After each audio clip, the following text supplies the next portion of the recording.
when you hear the sweet sounds of Space Hog, that means it is a Friday here on Ben and Woods. You know, we used to call it Friar Friday, but the Friars, I think, have packed up shop, and I don't know what they're doing right now.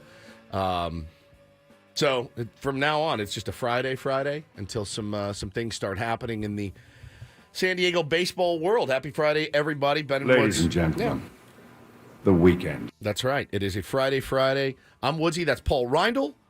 He is the executive producer of this program. Good morning, Paulie. Good morning. Good to see you. And Benjamin Higgins, your friendly neighborhood sports anchor. Not the world's luckiest guy with computers. I will say it again. He just has a tough time with the land of the computer. Like, tougher than most. I don't know that Steve Jobs had as much trouble with computers when he was building them that you do using them on a daily basis. What's the problem? I would say that everybody has at least some trouble with computers from time to time. My trackpad, there you go, mouse has been very sticky. It's not for that reason, but it's not been Chris.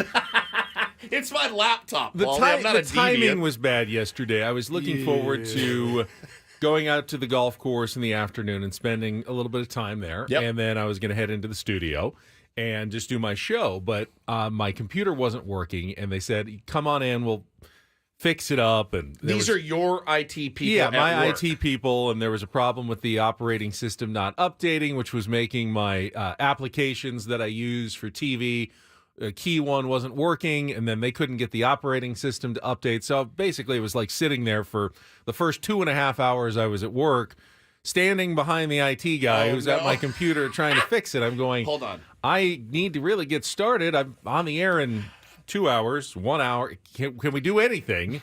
He said, I'm just going to set you up with a loaner, and we'll try to. Then we had to upload everything onto that computer and restart and add all the features we needed. So it was a slog yesterday. Hindsight being 2020. There's a couple things I want to talk about here. Number one, him lording over the guy fixing his computer. Nobody wants that ever. No, I know. If the guy's fixing your engine and you're like, he would need me every like 3 or 4 minutes to like re-log in and would put in my password. So it was like I wanted to leave. To be there? I wanted to leave, and I left for like 6 minutes, and I walked back in, and he goes, I needed you again. It's like, I guess I have to stand here the entire time we're doing this. So, and it wasn't his fault, but it's just the way the system works.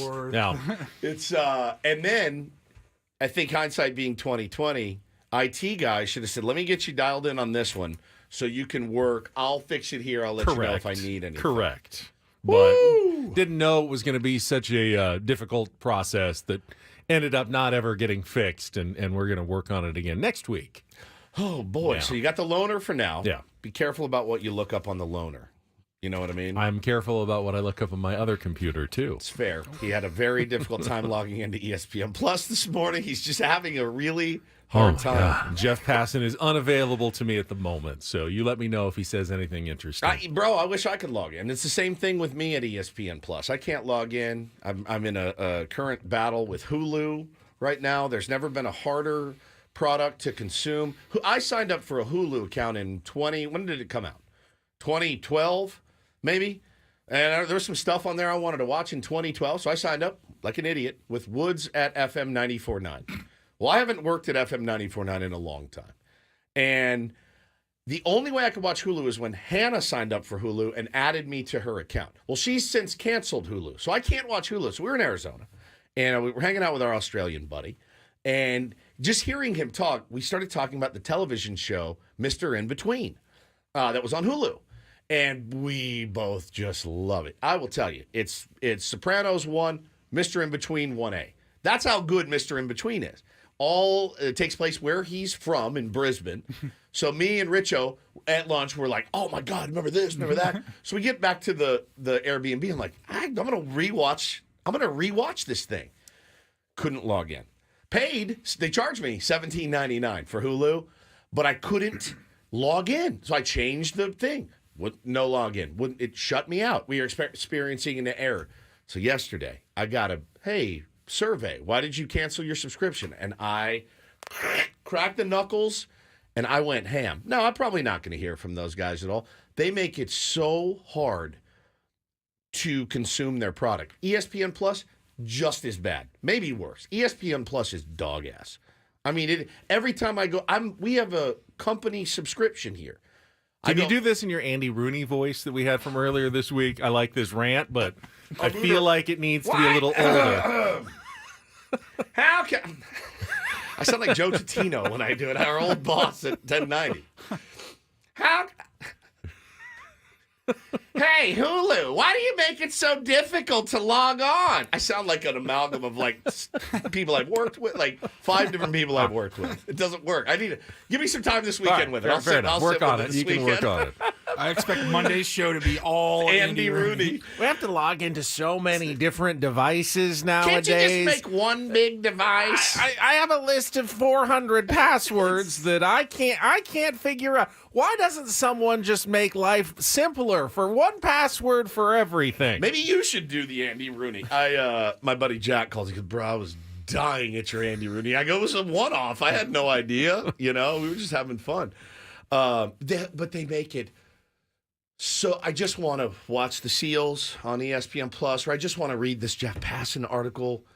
I'll pay. We pay. Just make it easy. My weird thing is I can watch the videos that I'm subscribed for, but I can't read the articles. I watched the UCSD game last night as they won by 1 point. But you said it's 94.9. You haven't worked there forever. Is that literally the studio next door? Can't they find your email and update it here in this building? 3 companies ago. Oh, it was when I was at Lincoln Financial. We had a Woods at FM 94. Now there's that. I haven't had access to that in forever.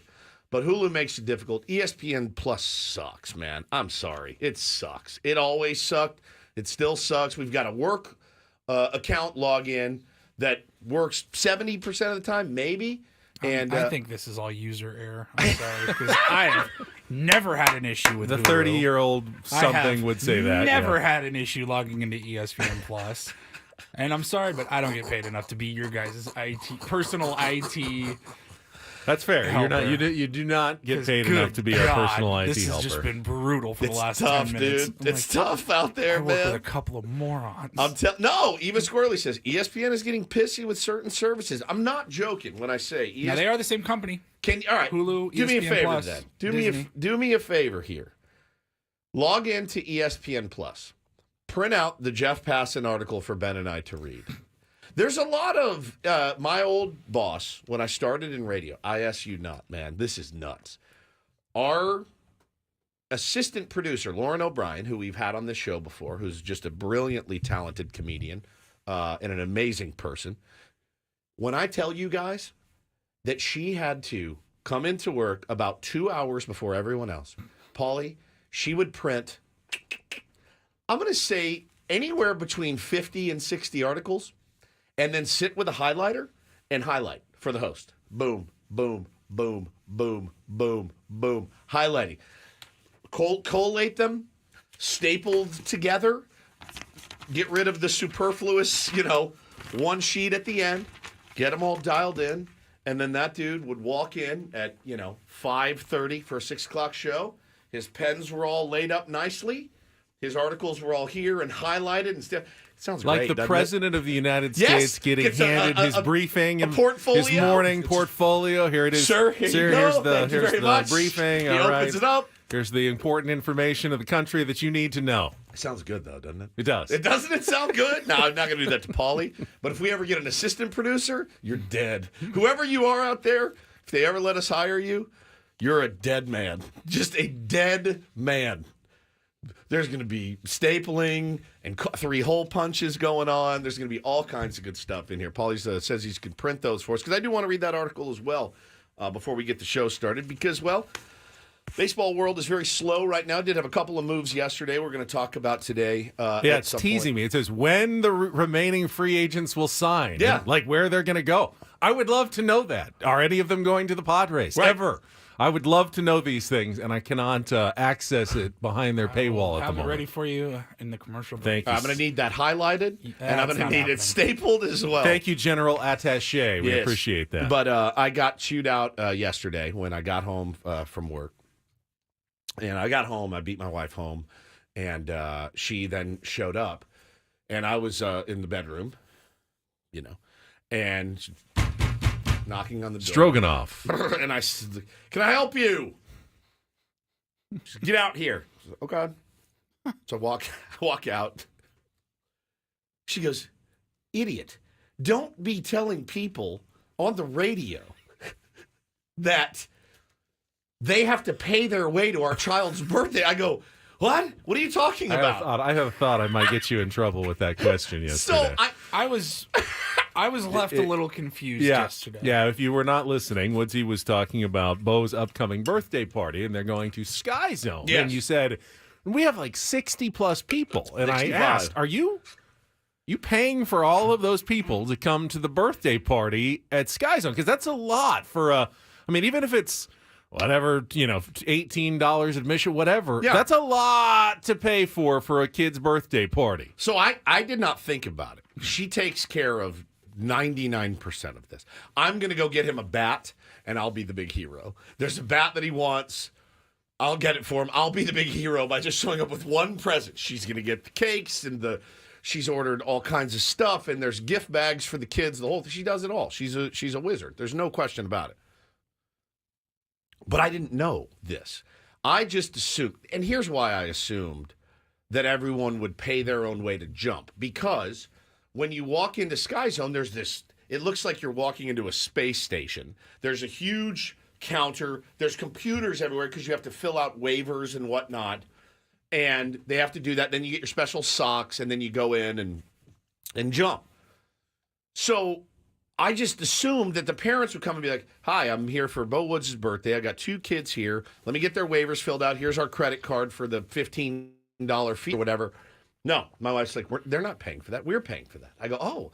And again, I didn't freak out. I wasn't like, "What? I'm not paying." Like, the more the merrier. I guess, but like, I just didn't know. I don't remember being 6 years old. I don't have many memories of that early age, but I don't recall ever getting invited to a birthday party, whether it was the McDonald's day at the play place, Chuck E. Cheese, the Fun Center, a Mariners game growing up, whatever.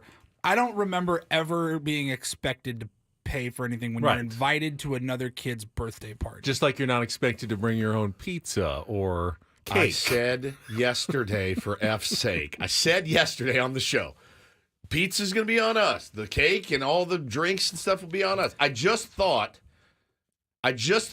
when they walked in the door, and I don't care. I think the only thing that was expected as a kid it's an open invite. Yeah, Everybody come to Sky Zone next Friday. Let's party. That's the compact you make as a birthday party guest. It's on me. You Whoever bring wants to come. You bring a gift for the birthday boy or girl, and then they handle everything else. Everything with the party. Admission, food, like let's say party favors, etc. All right, question. It's different with adults, right? Oh yeah. Okay. Okay. Well, I think let's talk etiquette here. I think there's gray areas. Let's talk etiquette.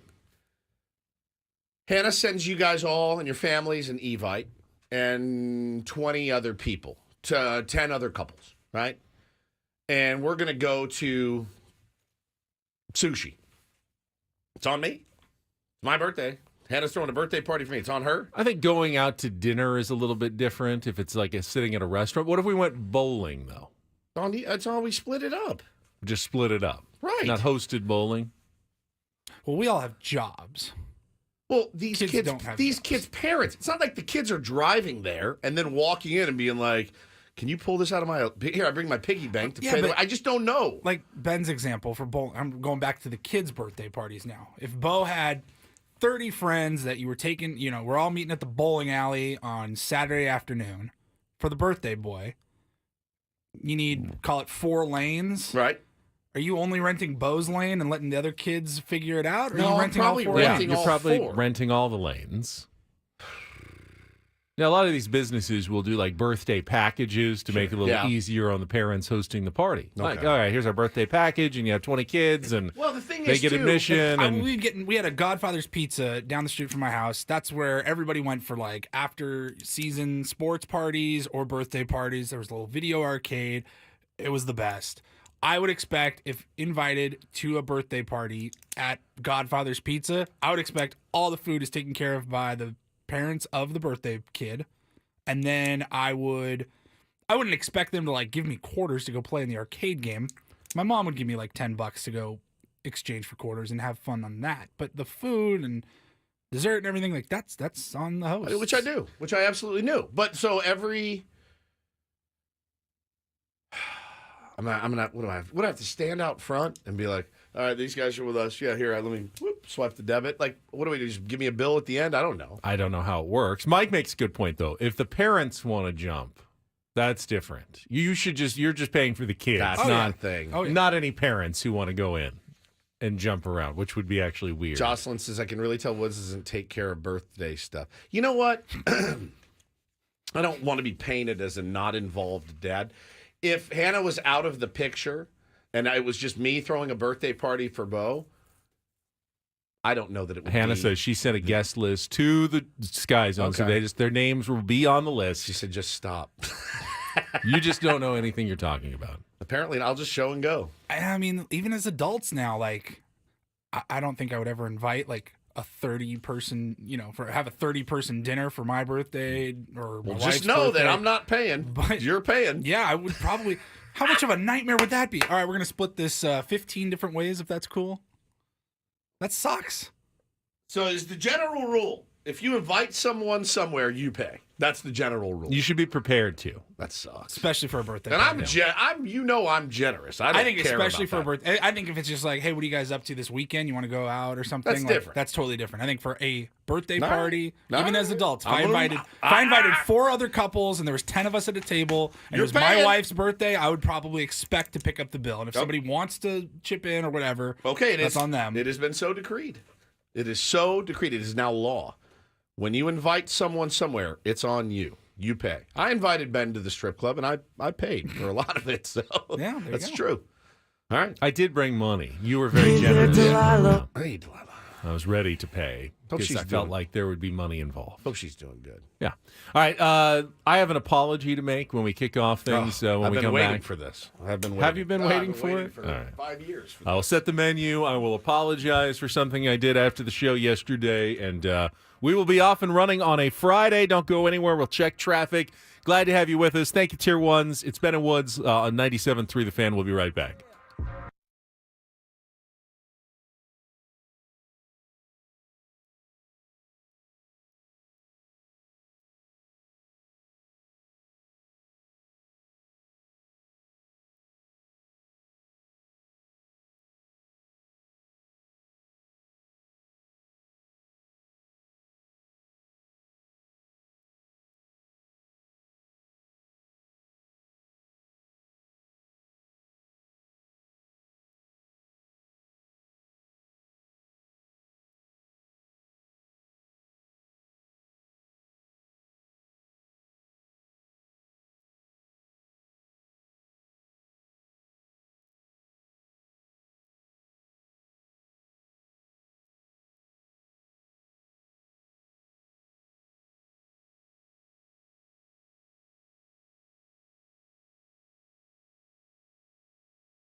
You kind of just let me hang myself with my own rope yesterday. I after really the show. didn't. I didn't know you We were told going to you do it. I multiple told you not times. to do it. Adam told you not to do it. You did it anyway. Did you get blowback? No. Okay, good. No, I mean the video we put out after the show. Oh. Everyone was roasting me for the video Oh, that was all after you. the show, That was- which was all me. All you. I think what needs to be stated, if you didn't see it, we were brought some of the Padres promotional items, the giveaway items for the 2024 season coming up. That was the information that was embargoed until 10 o'clock that we weren't allowed to talk about on the show yesterday. We didn't, but if you tuned into Annie and Elsten, Craig was able to reveal all at 10 o'clock as soon as they started the show. We were able to post some of it on our social channels and on YouTube with some videos. You have to realize that after 4 hours being on the air, especially on, later in the week on Thursday and Friday, at 10:01, I'm kind of a loopy mess at that point. Yeah, you're trying to get out of here. It's not just getting out of here. My brain is just It's fried. addled and fried. And I was probably a little bit sillier than I should have been, and I just let it go. And Paulie happened to have the camera running. You just sat there while I kind of made a fool of myself, and that's how it turned out. And we posted it, and there we go. I don't apologize. There I am. Don't apologize for being creative. That was creative. Don't ever apologize for your art. I'm not going to apologize. It's Ben for Woods anything. checking out the 2024 Padres promotional lineup, the beanie, the stylish 97.3 The Fan poncho, and a couple of the bobbleheads. We got Manny and Joe. Manny, hi Joe, how's your off season going? Hey Manny, how are you? Can I pet your dog? No, I'm going to punch you in the face with my coffee. It's cool. I haven't played with action figures in a while. Yeah. And it shows. It really does show. No, I mean, I just was letting you kind of do your thing. Sometimes it's not important for me to weigh in and just let you have the fun that you seem to be having. You with were it. action figure guy? G.I. Joe. I had some G.I. Joes. Yeah, man. You know what I love? Star Wars action figures. Loved the Star Wars. I had the Millennium Falcon. My mom ended up cool. My mom ended up running over it in the driveway in her Cutlass, and I remember being devastated. I left it in the driveway. It was my fault, Of course. And it just she backed out and now that thing. For those that remember the full Millennium, it was about that. Yeah, it was like yay big, maybe a foot across. And it had all the little compartments, and you could put Han and Chewie and all. I loved it so much, and I just remember my mom's crunch. like grayish brown Cutlass. She backed over it in the driveway. I was like, Cutlass Supreme. yeah, I was like, "Argh." And she, oh, don't worry, I'll get you another one for Christmas. I'm like, this is 6 months away. So My mom ran over a skateboard. I just split it in half. screwed like, myself that. But I love my favorite thing when I was a kid. I think it was the G.I. Joe characters. They had parachute on them. And Oh, you could yeah. sling them. Oh, and yeah. And I was like, well, that's it. This is the peak of childhood activity for me. So yeah, I was an action figure guy. Then we all got into those wrestling figures. I think I had a few of the He-Man characters He-Man. as well. Yeah. Skeletor, Cringer. My kids have a lot of the Spider-Man and stuff like that. They play with those all the time. But yeah, I mean, I'd rather than play that than Legos and Play-Doh, man. They got that Play-Doh out this weekend. I was like, I'm going to kill both of you. I don't even know what to say. There's Play-Doh all over my house. I wasn't It's a all big over. action figure guy, but the biggest toy in my lifetime by far when I was a kid was in like third or fourth grade. We're talking 1998, 1999 was Pokemon cards. They lasted Missed it. about a week at school before they were banned because it turned into like drug deals for fourth graders. Yeah, it was like kids we were like going hiding nuts. around the corner to like trade cards, and some kids would sell the cool cards to other kids. We had garbage pail kids. Those were huge when we were little kids. And they were like exciting. 'cause they were I so was never into weird. them, but I Me do neither, remember. but I remember the fad for sure. I mean, I was a baseball card kid always Yeah. when I was little, and those are the most fun times. I Beanie ever had. Babies became a huge thing Beanie in Babies. the were- 90s. I remember people like investing their entire savings Yes. in Beanie Babies and traveling all over the country. Crypto to from the early it was 90s. Crypto There from was the early 90s. There was like a partnership with McDonald's where you had to go and get a Happy Meal, and you had to get this one 100%. specific Beanie Baby. And Yeah. you can probably find it on eBay now for God knows how I know, much. man. So wild how those trends go. Curious what everyone thinks of the Padres promotional calendar. We'll talk about it coming up in our next segment. Later on, of course, 7 o'clock hour, we've got our regular features Take on Woods. Don't do this. It is time to make more NFL picks. Can I possibly get any worse? I'm 1-9 so far in the postseason. Yeah, you could go 1-11. We're down to our last 3 games. I got some catching up to do. We will look to the AFC and NFC championship games this weekend as well. There was a couple of baseball moves yesterday as well, not involving the Padres, but one of their division rivals continues to stock up on players, the Padres might be able to use. So we'll get into that talk as well, all coming up this morning. Don't go away. It's Ben and Woods. We'll be right back on San Diego's #1 sports station, 97.3 The Fan.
Just quickly wanted to address a couple of listeners. They accused us of being Padres shills for talking about their promotional schedule Where was yesterday. that? I missed that. You didn't see that I saw that on my Twitter feed, my X feed. No, what did yesterday. they say? Oh, these guys say they're so unbiased, but look at them talking about the Padres promotional items like the homers and shills that they are. Give me okay. I a mean, break. God, I- people are so angry. They're just so. You can't like something without being a shill. You can't be excited for something without being bought off. I will be honest. There are some promotional items that I liked more than others. Yes, But every year. I think that just about every Padres fan is at least interested in seeing what some of the items are. And we were fortunate enough to have access to them. We just wanted to share with you what they were, and you can make your own judgment about whether you want a Joe Musgrove bobblehead or you want a Manny Machado bobblehead or not. I don't care if you want them or you don't want them. I don't give a baker's F. Right? If you want them or if you like them at all. Our job is to talk about this team. This team put this out. We're going to talk about it. And we're going to talk about it. Weird people. Right after a check of traffic here on 97.3 The Fan. From the 97.3 The Fan Traffic Center, here's Kelly Danick. Traffic is sponsored by Viejas Casino and Resort. Well, folks are doing a pretty good job of staying out of trouble, except they are dropping stuff in lanes, traveling on eastbound 8 before the 15, some sort of debris in middle lanes. And care to guess what somebody dropped in lanes on southbound 5 before Imperial? You win the prize, a ladder in the second lane from the left. Viejas Casino and Resort is home to the best players, and My Viejas. Start earning points toward incredible rewards like free gifts, concert tickets, hotel stays, dining discounts, and more. It's time to ditch the other guys and join the best. My Viejas Players Club, Viejas Casino and Resort. I'm Kelly Danick with Ben and Woods, San Diego's #1 sports station, 97.3 The Fan. Ben, can I just give you a little phrase that I enjoy? It's called hurt people hurt people. Yeah, hurt people. Hurt people. Hurt people. Then Joe must be hurt a little bit because he tweeted, I liked Fat Ben so much better. He's lost his mind. And Woods looks like he needs a bath. I'm the only one in this room that showered today. The only one. Joe, who hurt you Joe. that you needed to hurt us? Joe, I'm going to give you a hug. If I see you, just let me give you a hug. Where was that, in the chat? That was in X again. That was on X again? Another X item. I liked Fat Ben better.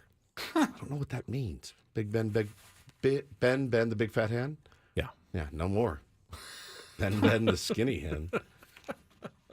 It really had very little to do with my weight at the time. This is your name. It just was the name. Yeah. Joe, I'm sorry, buddy. I'll give you a hug. All right, so I love you, man. It's going to get better. Yesterday, in absence of any signings or player additions, which we haven't had in a while, we did get a promotional calendar. Now, the two things are actually not particularly related. I promise you that they were going to come out with a promotional calendar, even if they had signed Shohei Ohtani and Yoshinobu Yamamoto. It would have happened either way. Yeah. So the two are actually unrelated. You can't go, I wish they'd be working more on the roster than the promotional calendar. When they signed Xander Bogaerts, when they signed Manny Machado, when they added and did a bunch of trades, they still came out with their promotional calendar every year. So let's skip over the whole discussion of they're focusing their attention in the wrong place. It always different departments, totally unrelated. But yesterday we did get the promotional schedule for the Padres, starting with the opening series hat on March 29th against the San Francisco Giants. I did not see that we didn't have an example of that one, but Paulie has it up on our YouTube stream right now. And then on April 2nd, I think I said April 3rd to someone, April 2nd, the City Connect ponchos, presented, by the way, by 97.3 The Fan, which is very exciting. You always get a little sponsor somewhere on there. Little tag. I mean, that's very cool to have our own sponsored item. Our The own only poncho. it doesn't say National University in giant letters on the Just back. little 97.3 right there. I love That's like a double win because now you have 97.3 Can The I- Fan gear, which is cool, and it's Padres gear. And I don't know that. I mean, has any team ever given away a poncho before? This seems to be the most unique item Sure they of the have. season. But all right, I put it on yesterday, and I thought to myself, I like this. I like the freedom of it. You don't like to be constricted. I don't really. I would like to wear just it and nothing else. I don't think that would I'm fly. not a huge fan of tassels. That's my only issue with the poncho. Could have fooled us. You wore last week.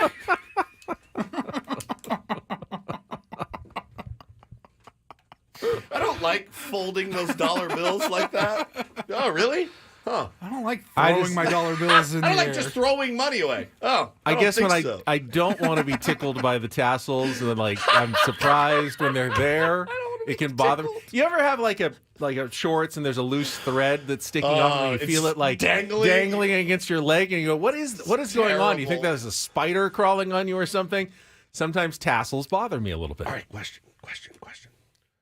What is the point of the poncho? Is it to warm the core, much like this vest that I have? Just warm You the have a core? sleeveless vest. I Yeah. do. So I'm wearing essentially a poncho of sorts. Doesn't hang down below my boys.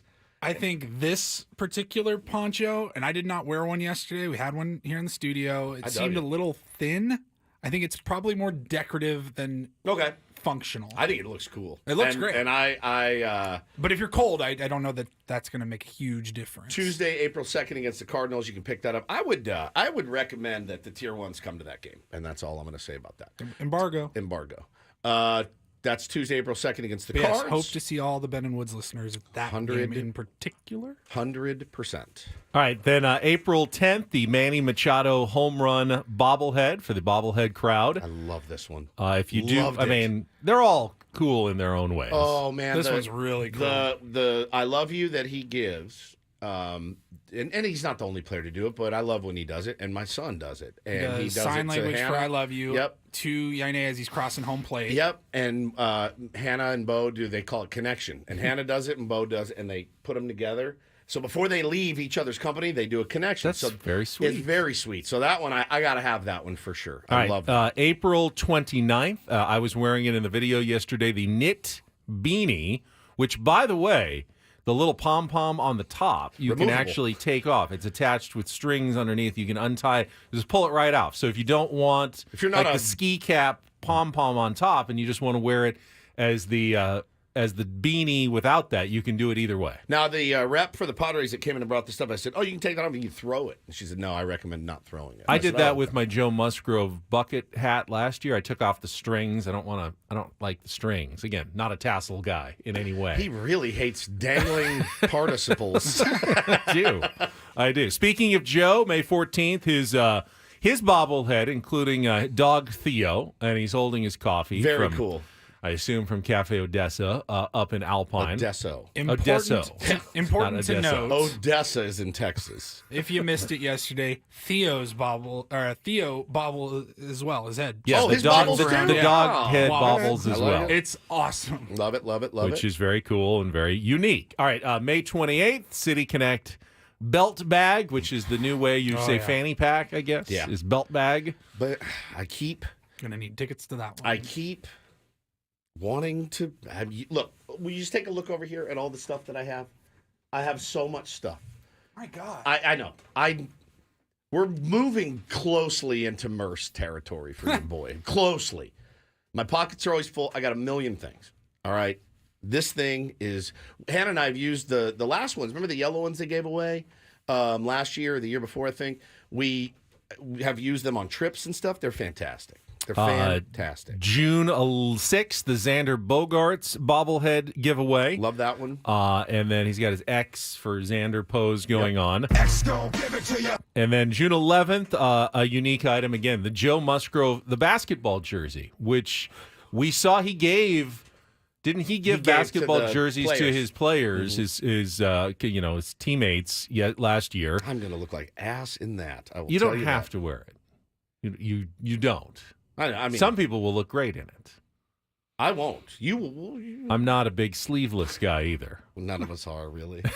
None of us are real sleeveless kind of guy. I'm more of a sleeve guy, which makes the June 20th 619 Aloha shirts. God, that's got you written all over. You know who it. has written all over it? Craig Elsten, our midday show host. He is a Hawaiian shirt guy for sure. He is. Yeah, he'll like that Aloha shirt. June 23rd, kids giveaway rookie plush pillow. They have these. Yeah, you can get them at Costco and other places. Have you heard of Squishmallows. Do your kids have those yet? They're like big pillowy like this, like squish them in. Yeah, but they're very. Maybe it's a very popular new thing. Your kids are going to absolutely go crazy for this. June 25th, another Ha-Sung Kim bobblehead. 2 years in a row. I don't know. Does that pre-trade deadline? So pre-trade deadline, but during the season. Yeah, but pre-trade deadline. True, but Ha-Sung Kim could go tomorrow. He could. He could be traded. I don't think he's going to. I think it's if he does. Then it's I'd deadline. imagine that when they're having these discussions, at the very least, there's the talk of how likely is it that this person is going to be on our team before we start investing in the production of said giveaway items. Now, it wouldn't be the first time that a guy was traded before he had a bobblehead night. It happens on other teams. But the fact that they're confident enough to plan a Ha-Sung Kim bobblehead in June means you'd assume he'd be here in June. At least, if someone asked a question. I'd feel better he if it could was be in traded, August. but we don't have the plans to do it right now. Yeah. Then on July 10th, a 1984 throwback hat celebrating the 40th anniversary of the 1984 World Series team. Let me see that one, Paulie. Scroll up if you can. It's coming. If it'll be there. Yeah, there it is. Yeah. Hat giveaways are always tough. They're tough. They never really. Tough to have a good quality. They never really fit. giveaway They hat. never really fit me, but somebody will like it, and you can have mine. How about that? August 12th, Tony Gwynn Henley jersey, which like is these. so that's you were explaining to me what a Henley jersey is. Ben asked me yesterday, what is a Henley jersey? I said, it's when Don Henley from the Eagles collaborates with the late, great Tony Gwynn, and they put a jersey together. And it plays drums and sings at the same time. No, it's a style. A Henley is a type of jersey. Looks awesome. That I love. I love It's like a jersey with 3 buttons high up on the neck. They run a little small. Usually, the shirt giveaway. So if you're a portly fellow, may want to. I did have a couple of people on X who said, "Unfortunately, I'm a triple XL, and it's tough on the giveaway items on some of them." Yeah, enjoy the bobbleheads, guys. Yeah. Let's see. August 20th, Manny Machado collectible pin. If you're a pin person, some people wear like lanyards with pins and they decorate. Cool. They have a whole series of the Padres pins this year. Disney people love pins. Some are theme nights only, which we can probably get to those in a few minutes, but this one is an all-fan giveaway. Okay. August 22nd, Fernando Tatis Jr. City Connect bucket hat. So kind of the counterpart to last year's Joe Musgrove bucket hat. Liam Gallagher, Joe Musgrove, and Fernando Tatis Jr., I submit, are the only 3 people that look good in a bucket hat in the world. And a lot of people try it, and good for you. More power to you. You have some hats that are... I wear my bucket hat every single day on my dog walk. It's a tough. Will I go with the pink one or not? Oh, yeah, it's dope. But not for you, for Fernando Tatis Jr. He'll look good in it. But Mo will look good in it. My kids will look good in it. You will not look good in it. Randy Jones won't look good in it. Mike Schilt will not look good in this. Okay? Ben Fritz will not look good in this thing. All right? August 25th, the kids give away a Padres tin lunchbox. Ooh, really? Old school. An old metal school lunchbox? Lunchbox. Oh, that's killer. One looks like it's got Fernando, and X on it. My and then kids the are other going to one's flip. got Kim, Manny, and I don't know, who's that, Cronenworth? That is badass. Retro. I love that. And then in September, on September 4th, a City Connect hoodie. That was always Bob Melvin's favorite last year, so he didn't wear the City Connect jersey. He wore the City Connect hoodie. Carlos, you're right. LL Cool J also added to the looks good in the bucket hat list. Sorry I love the that. giveaway hoodies. They're very so lightweight. good. And they are great. That one's sharp. Bob Denver. Gilligan did not look good. You don't think so? No, God, no. And he was like the first. Him, Dick Cavett. I'm like, Woody Allen? No. You don't look good in it. There's 4 people on the planet that look good on him. And then finally, September 18th, a Fernando Tatis Jr. platinum glove bobblehead stretching out with a platinum-colored glove to make a terrific catch in the outfield. Oh, mama. That I will definitely need as well. All right, these are good, man. I can recall when I moved here, people being way up in arms about some of the giveaways. They have really done a good job on these. Now, doesn't translate to any wins. I understand that, but this is something that every baseball team does, and I think the Padres are getting it right in their giveaways right There now. will also be a drone show on April 1st to celebrate Petco Park's 20th anniversary postgame, after it's dark. And those, have you seen one of those? I've seen videos of them where they program like hundreds of drones in the sky, That's and then with insane. different lights, and they're coordinated. That's cool. And it's amazing what can be done. There's a couple of fireworks nights, and then there's also the theme games, as Don and Mud always remind you. Need to buy a theme game ticket Yes. for those. Some of the theme games include Hello Kitty, the Player Pin series that we mentioned earlier, a Harry Potter, and a Star Wars theme game night coming up in 2024. I was looking through the theme games yesterday, and they also have like they have out at the park. They have German Heritage Celebration great. Night, Jewish Heritage Celebration Night, Puerto Rican Heritage Celebration Night. It goes on Scottish Heritage, Filipino Heritage, Mexican Heritage, and then I saw Italian Heritage Night. Where's that? We got to get our boy there. Italian Paul needs to be there. Now here's the thing: what team is he a fan of? The Mets. He grew up a Mets fan. Yeah, he's a Mets fan.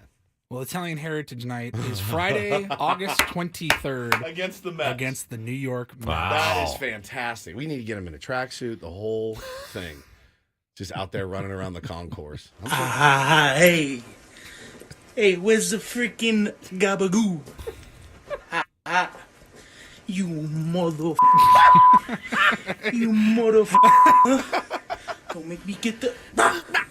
Oh, God, I love that guy. I wish we were best friends, me and that guy. Hey, where's the freaking gabagoo? Somebody just asked in the chat, no towel giveaways? They usually do a No towel. beach towel No beach this towel. year. That's odd. I don't think did they have a beach towel last year? I don't know. I don't remember. They used to be every single year. There'd be a beach towel when I go to Jack Murphy growing up. Have you softened on your the giveaway stance? I can vividly recall a time when I was like, I don't care about this. I just want wins. Like, I was definitely that guy. I had kids, and then it all changed. Now I'm like just checking off the boxes of all the stuff I want to get for my kids. Not necessarily me, but for my kids. Now I'm like, ooh, great. Like, but I can. I mean, would I give up every giveaway for a win? like, Yes, of course. More Yes. wins? Of course I would. course. But I've also realized, as I explained in the beginning, one doesn't have anything to do with another. Correct. And it's okay to expect your team to both be successful on the field and to put together a good promotional lineup for fans who do care about such a thing. Got an interesting question in the chat that I think we should talk about and address. MCO tweets, how do we buy tickets to the games in Korea? What's going on with the Korean series against the Dodgers? It doesn't surprise me because we get upset about a lot of stuff. It's the you get hurt over and over. This is what might be happens. something we need to go to the top and talk to Eric Grupner about at some point. Okay. I remember when it first was announced, I looked it up, and they're playing at the Gyeochuk Sky Dome, which is where Ha-Sung Kim's team played. And I looked at it and it goes, there's like 18,000 seats. That's a very small stadium. Yeah, Mexico City wasn't that big either. That's like a basketball arena. Like Crypto.com arena seats more than 18,000. So this is smaller than an NBA venue, and they're playing a baseball game. You figure a lot of people in Korea are going to want to go to this game. Yeah, They've obviously. never had a Major League Baseball game before, so tickets are already going to probably be very tough to get for people who are there in Korea. How many can they set aside for fans coming over from, L.A. and San Diego to follow that? I don't know, but I knew that would be something, would be a bit of an issue in getting to the game, even if you wanted to go to Korea to get access to the tickets. So I don't know what the current status is, and we'll need to find out more about that. Yeah, I don't know what it is either. I wasn't planning on going, so I didn't really do a deep dive into it. Exactly. All right, we'll come back. Take on Woods. More coming up next here on the Fan.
Halfway home at the Farmers Insurance Open.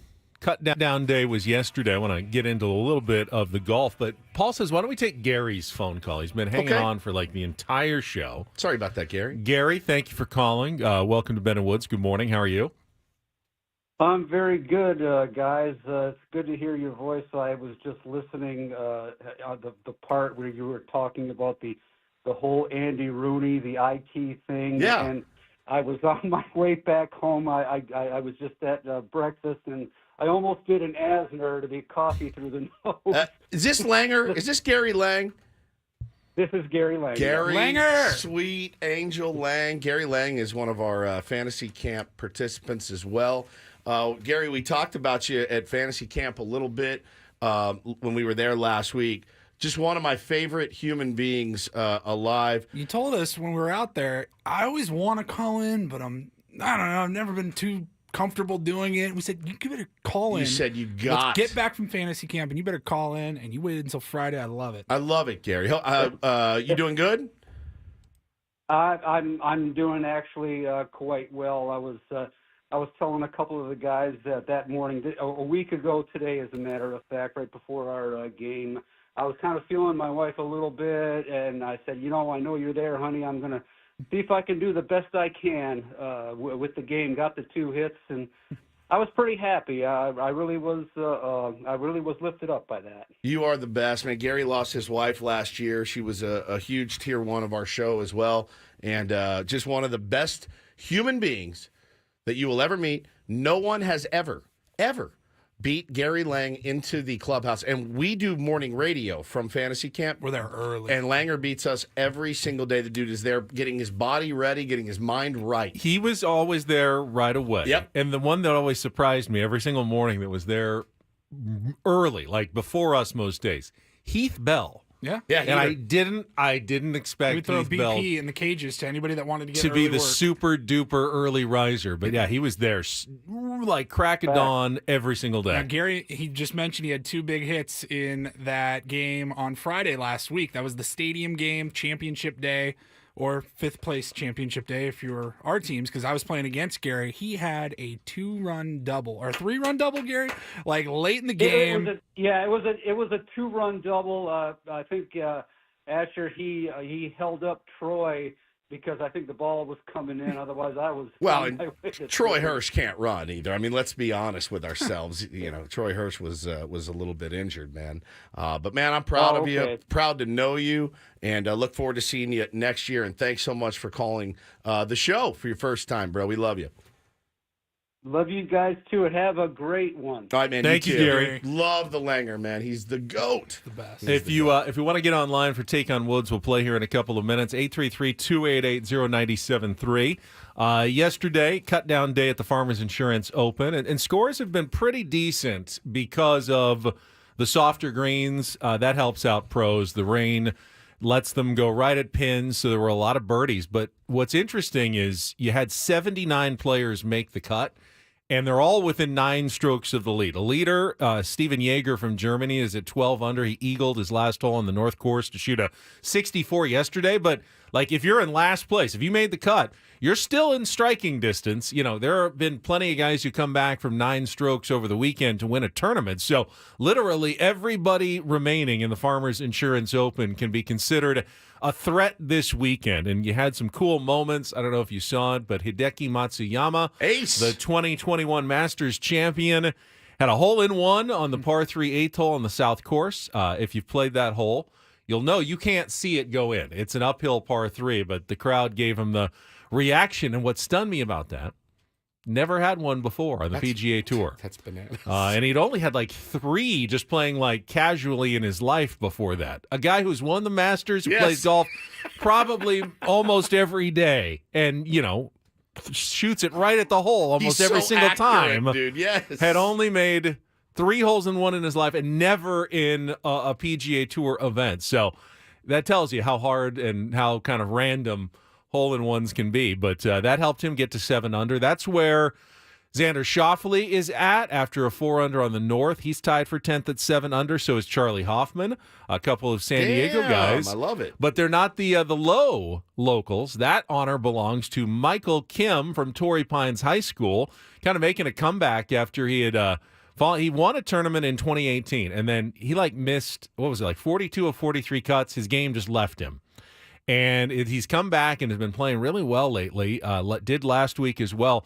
Eagled 18 out of the bunker on the south. Long bunker shot that he rolled in for eagle to get to 9 under. He's tied for 5th with Tony Finau. And you've got a ton of international players. There are 11 different countries represented in the top 10 right now because of ties for 10th, including, as I said, Jaegers from Germany. Then Nikolai Højgaard from Denmark is 2nd.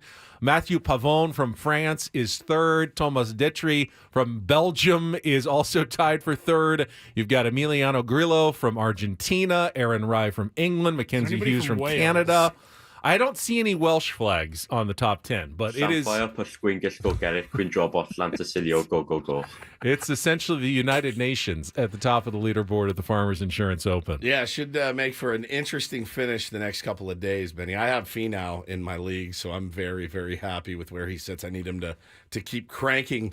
Obviously, it'd be great to see one of the local guys. I'm pulling for Michael Kim. Of course, not only because I went to Torrey Pines High School, but love that comeback story. He's also really good on social media. If you follow him on X, he's just kind of open about what goes on behind the scenes. He's funny, humble, witty. I like Michael Kim, and I'll be pulling for him this weekend to see if he can get back into the winner's circle on the PGA Tour. He's not the only Kim that was in the golf news yesterday. Did you see Anthony Kim is plotting a comeback? You remember Anthony Kim? Were you a golf fan at all? I don't know. 10 years ago, he was the hot young player on the PGA Tour. He was brash, flashy, was winning and was just kind of looked like he was going to start dominating. And like Michael Kim, his game left him, and then he disappeared, for a decade. No one saw him. He was gone. But apparently he's been playing again and is plotting a comeback, maybe PGA Tour, maybe live. But it's very intriguing, especially for people in the golf world, to wonder what has happened to Anthony Kim. Can he come back and play like he did before? People were thinking, this could be like the successor to Tiger, back 10 years ago as Tiger was kind of going through his troubles. Anthony Kim might be the next big thing. And then just poof. The game disappeared, and he disappeared, and it was gone. And golf is such a weird sport like that. I can relate, actually, yeah. Where you think you got it, and then where did it go? Where did my game go? And they can't find it, and you're in the forest, and you are lost. And sometimes you get it back, and sometimes you never get it back. David Duval was number one in the world, and then he went through that dark period. There was Ian Baker Finch, who won the major. He's a golf commentator now.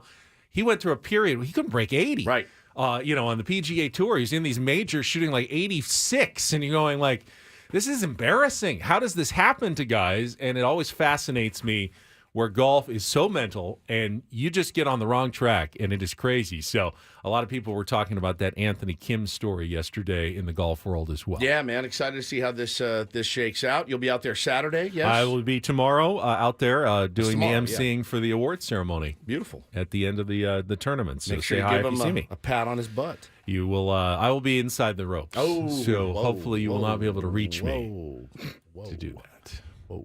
All right, let's see. Let's get to our game. It's to play. Take on Woods.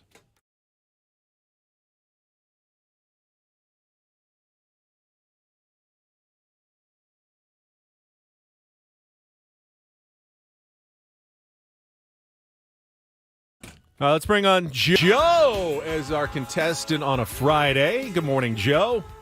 Good morning. All right, you are playing for the 2-night trip to Las Vegas and tickets to the Tom Kiefer LA Guns concert on April 11th at the Westgate Las Vegas Resort and Casino International Theater. Tickets are on sale now at Ticketmaster.com. We'll put you into the grand prize drawing if you can beat or tie Woods in our 5-question musical trivia challenge. And to give you an advantage, we will give you the category choices right now. Open and Shut Up. Those are 5-song titles with either the word open or the phrase shut up in the title. Spanish 101, 5 hit songs in the U.S. that have Spanish language titles. And our new category, Up in the Air, Those are 5 songs or musical artists that include air somewhere in the name. So, Joe, of Open and Shut Up, Spanish 101, or Up in the Air, what would you like to play? Go to Open and Shut Up. Open and Shut Up. All right, we're stretching things a little bit today. Song titles that either include the word open or the words shut up. I always think when there's 2, it's a little tougher for Woods because he doesn't get the category. I think this is a smart gameplay by you, Joe. You'll have 60 seconds to answer as many as the 5. Pass if you don't know an answer. We'll come back to it if there's time left on the clock. First question's the 2-second song. Paulie's going to play you some music. Give me the title and the artist to score that one, and then we'll go from there. You ready to go, Joe? Yeah, let's go. Paulie, you ready? All right, 60 seconds on the clock. Your time begins when Paul plays the music, the category Open and Shut Up. Good luck, Joe. Let's take on Woods. Open Arms Journey. Correct. Rihanna goes from 0 to 60 in 3.5, in which 2007 dance club #1 hit. Shut Up and Drive. Correct. Scott Stapp sings about becoming a father for the first time, in which song that became the only #1 Billboard hit for Creed. Pass. With which 2014 anthem about letting go and having fun became the top single for the band Walk the Moon? Shut Up and Dance. Correct. Bruno Mars and Anderson .Paak topped the charts in 2021 and cleaned up at the 2022 Grammys with which song that was the debut for their super duo Silk Sonic? Pass. Scott Stapp sings about becoming a father for the first time in which song that became the only #1 Billboard hit for Creed? With Arms Wide Open. Correct. Bruno Mars and Anderson .Paak topped the charts in 2021 and cleaned up at the 2022 Grammys with which song that was the debut for their super duo Silk Sonic? Didn't get to that last one, but 4 is a good score today. Open Arms Journey, Shut Up and Drive, With Arms Wide Open, Shut Up and Dance. I don't know, we doubted Woods last time, whether he'd get the last one. We'll see if he can get the last one today. I'm doubting him again. Hang on the line, Joe. Nervous? Not really. You should be. Should I? I don't know. We'll see. I just found a picture of Uncle Chen, by the way, and I sent it to both of you on Instagram. Blasting a heater whilst running a marathon. I found it on Insta and sent it to you. Just so you have it. It's fantastic. All right. Oh, yeah. It's better than you imagine. It's so good. 60 seconds back on the clock. You're taking on Joe. Your time begins when Paul plays the music. Good luck, Woods. Let's take on Joe. Faithfully Journey. Oh, no. Rihanna goes it's from Open Arms, 0 to mother. 60 in 3.5, in which 2007 dance club #1 hit.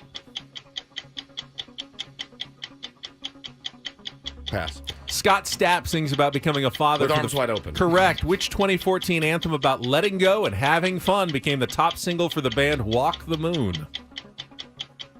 That's their top. That was. I thought it was. Oh no.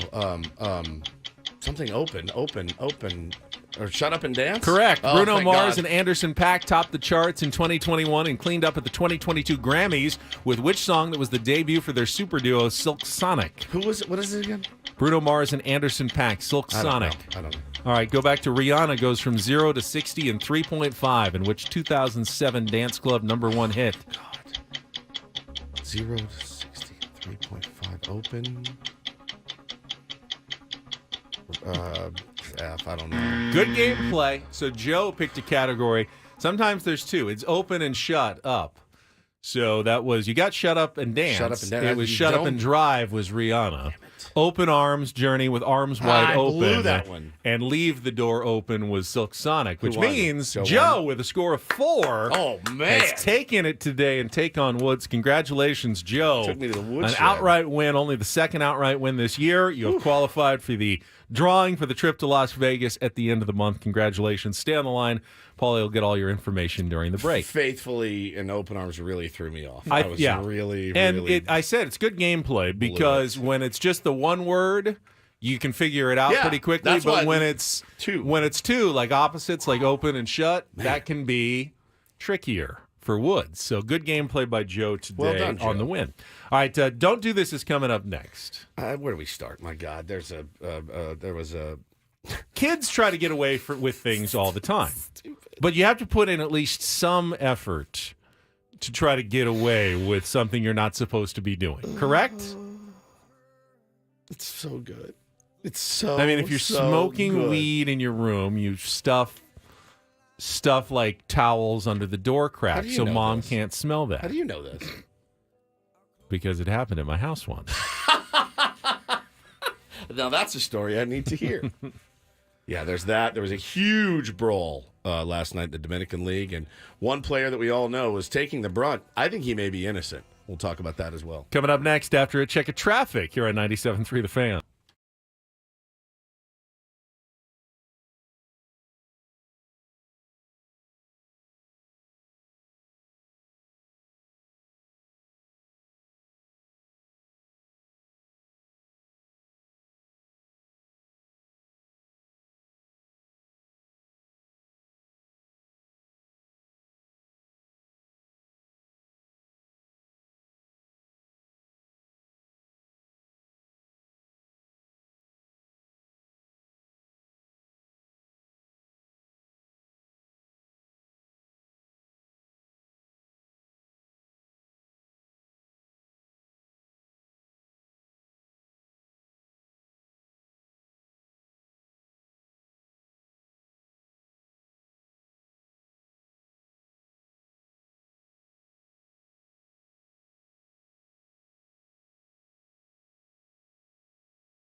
The NFL playoffs and Super Bowl are available free from Westwood One and live here on 97.3 The Fan and on the Odyssey app. This Sunday at noon, the AFC Championship game. The Ravens hosting the Chiefs, followed at 3:30 with the 49ers hosting the Lions. And the NFC Championship right here on 97.3 The Fan, or just download the Odyssey app.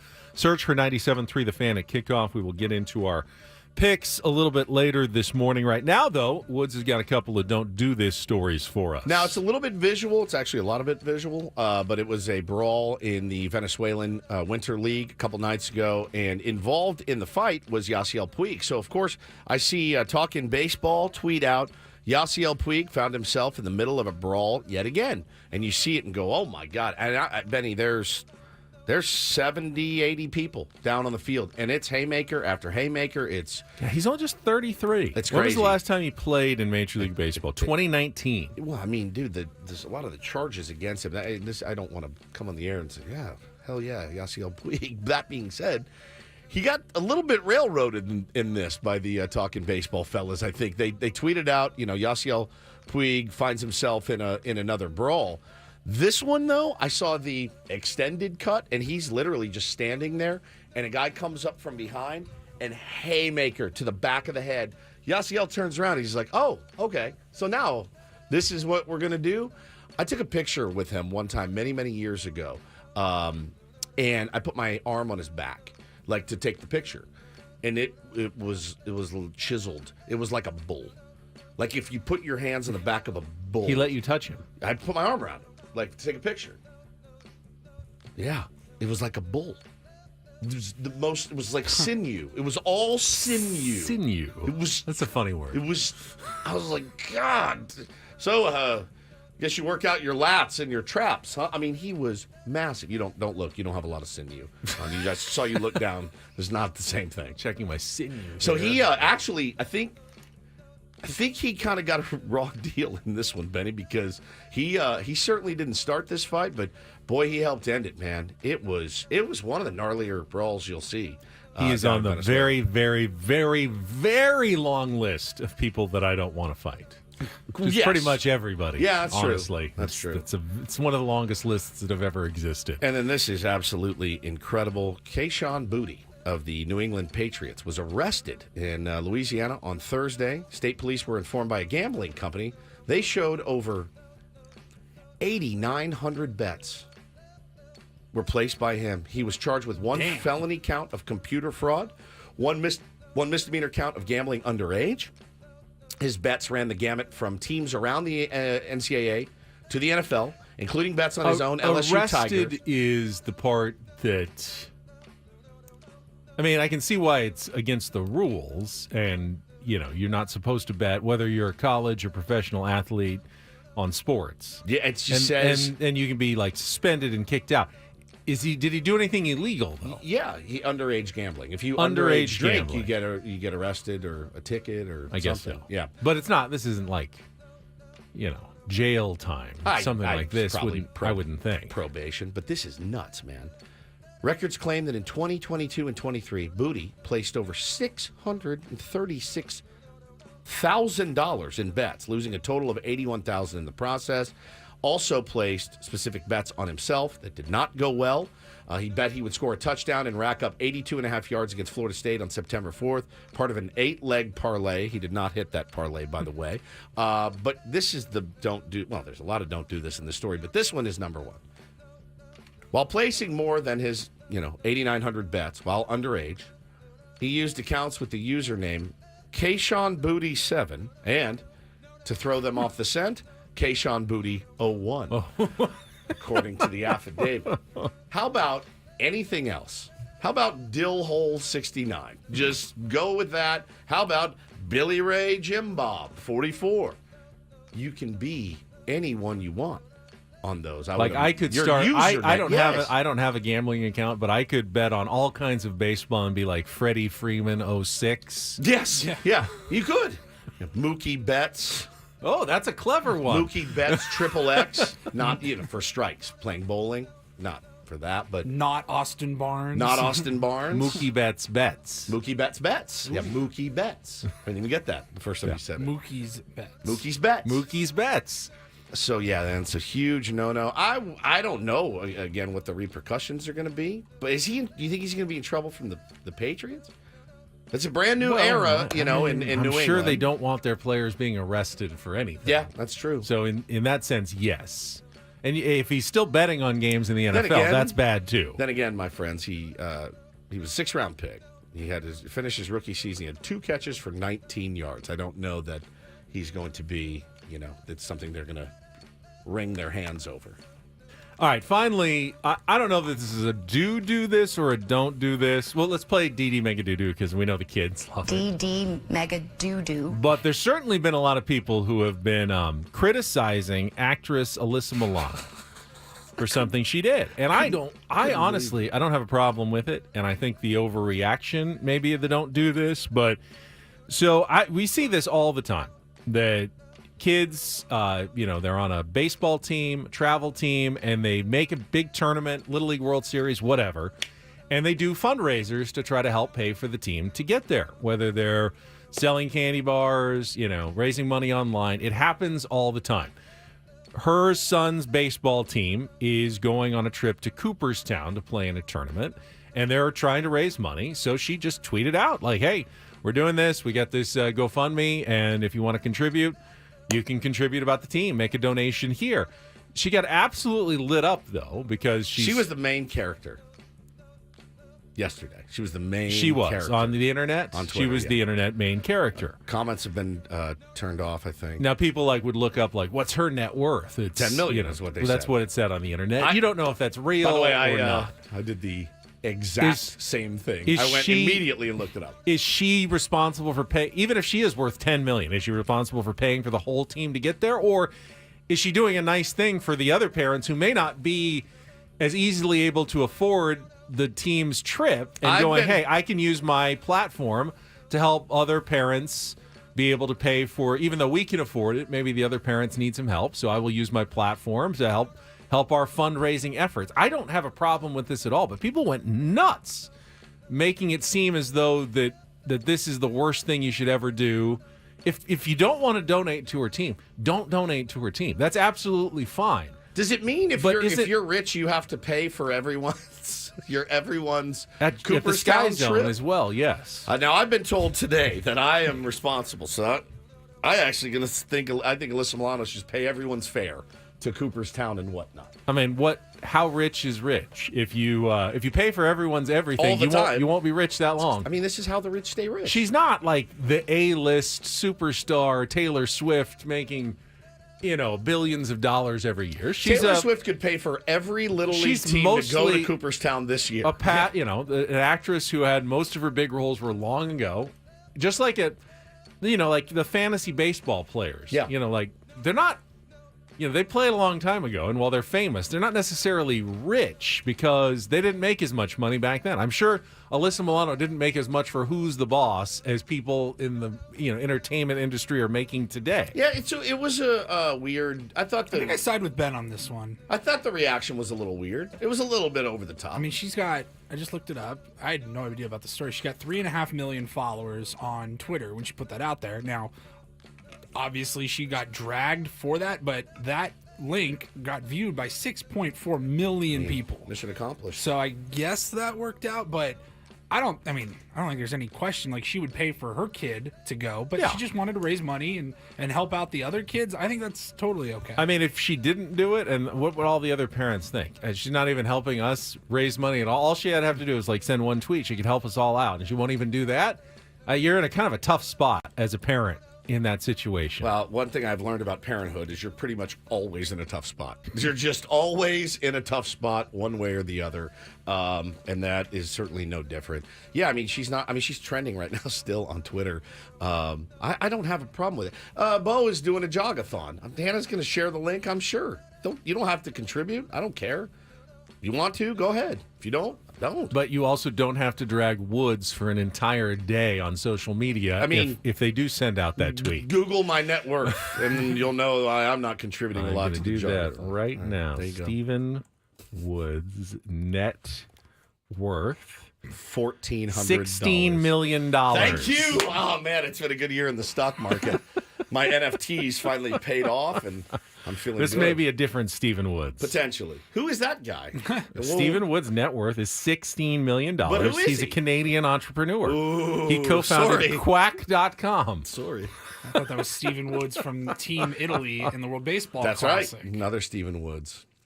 What's your net worth? What is how do you calculate your net worth? I have no idea. Literally, probably $1,400. Ben It's probably my net worth. Higgins' net but The Bachelor. worth.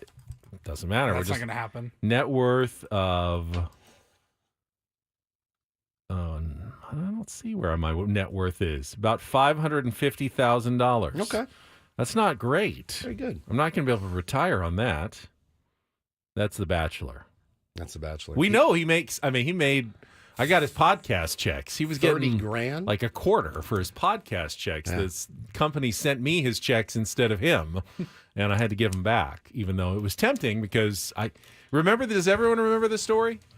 They because his podcast was put out through the same company I worked for in the past. They still had my information, and they literally sent me checks for $20,000 to $30,000 multiple times, made out to me, like my name, my social security number, and everything. There was nothing stopping me other than the knowledge that I didn't earn this money and it belongs to someone else. And I did not cash it. I gave it back. Yeah, it's not her job to pay for every kid and every parent. It is not. Yeah. She was just doing them a solid. Yeah, I'm just going to share the link. Good Lord. All right, let's People get ever to our get mad about stuff. Let's get to our picks. I want to get it over with because I'm not having any fun this postseason with my selections. Can But we we'll, skip our picks next year? As I've maybe, been begging you to do for 5 years? Maybe we can, but we got to finish them out this year because all he wants to win is $20. That's true. It's From $20 each, right? Yeah. Yeah. $40. $40 total coming Yeah, up. it's not Unless, over yet. Unless we can pull off a miracle here, Woods. We're in trouble. Don't go spending that money just yet. All right, it's coming up next on San Diego's #1 sports station, 97.3 The Fan.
What a weird confluence of events. This is mine and my 6-year-old's, almost 6-year-old's song. This is our song together. And I just got a message from my wife. They're going into his school right now, and that just randomly popped up. He asked me, Dad, can you play Live Forever for me? And I said, sure. And I just forgot about it. But it just popped up. He's going into school right now. He's picking up they're doing an assembly, and he's getting his Independent Thinker Award. So shout out to my little goat, Bo Woods, getting his Independent Thinker Award. Don't know what it means. Don't ask me. I was just going to ask you what examples I don't know of what it means, independent but thinking. he is an independent thinker. He is an independent thinker, for sure. So good luck today, buddy. I wish I could be there, but I gotta be here. You sent him a nice cameo. I did a little cameo for him. Do you charge him the full amount, or do you give him a discount? He gets no discounts, dude. Zero. And then I just saw a really nice picture of our beloved Ben Higgins with a guy named Jack. Yeah, I didn't get his name. Well, so yeah, this happened as I was pulling into the parking area for the farmers and the media parking lots at the Hilton Hotel, and they were supposed to have my name on a list, and they didn't have it on the list, and it was I was driving around in circles, and there was a lot of confusion going on, and Jack, while I'm trying to deal with this, runs up, hey, do you mind if I get a picture? And I think, it's fine. It was no problem, but I was like in the torture chamber, and all of a sudden I'm smiling through the window of my car as he's taking a selfie. I was actually hoping that, okay, does this prove to you that I may be in the media when people are taking selfies with me in my car? Can you just let me into the parking lot at this point? You know, the lessons, Paulie, let's talk about this for a minute. The lessons I've learned about Ben Higgins this week. He is more unapproachable than I had originally thought. He's more... We always knew he was pretty unapproachable. Are you letting celebrity get to you a little bit? No. Delilah, the whole thing. Is it all getting to you? Hey there, Delilah. I just feel like, I mean, if you're going to be a celebrity, it would be nice to have some of the perks of being a celebrity. Like having your name on a list. When you get to the parking area, they just wave you in. Oh, Mr. Higgins, good to see you. Just come right on in. As opposed to sitting there for 15 minutes while they look for a list that does not exist and they can't find your name, and other people are coming and taking your picture. It's like, great, I have nowhere else to be. I have plenty of time to take pictures, and that was fine. Kurt in the chat says Ben is a low-key celebrity. I disagree 1,000%. The lowest of key, apparently. Holy cow. So they just forgot your name.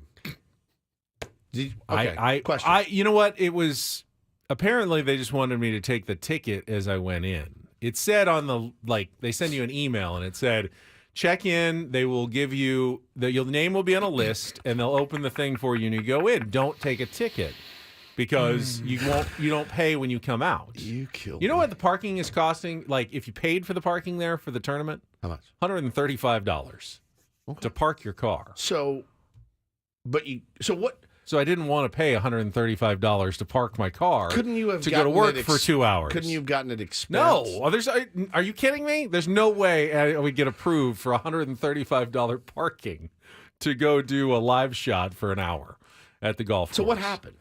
So I did just say, they said, just take the ticket, go in, and then when you come out, they'll give you like a key fob, and they did let me out. I had to have someone actually walk with me back, though, from the media center all the way to the parking lot to let me out, so I didn't have to pay $135 to get out of the parking lot. So you know what we need in the press is what they used to have. We all need to wear fedoras with that little thing it goes in the hat. Yeah, right. Yeah, the press thing. Man, I'm sorry. You've had a rough week out there at the Farmers. It's not rough. It's fine. No, it's still beautiful. It's Torrey Pines. You It's said lovely. you were getting hassled by fans. It's not hassled. Just well, you said approached. You said that off the air.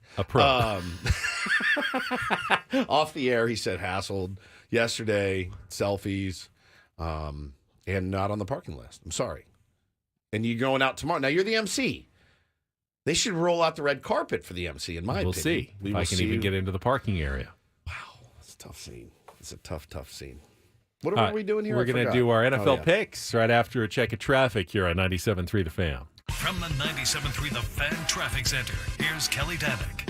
Just one thing to watch out for, northbound 524 La Costa, someone risking their life changing a tire in the center divide. They are partially in the HOV lane, so please please take it extra carefully there. Move over a lane if it's safe to do so. I'm Kelly Danik with Ben & Woods, San Diego's #1 sports station, 97.3 The Fan. Speaking of the NFL, today is the day you wait all week. Finally, 7 o'clock tonight. Kickoff with Boomer and Valenti right here on 97.3 The Fan.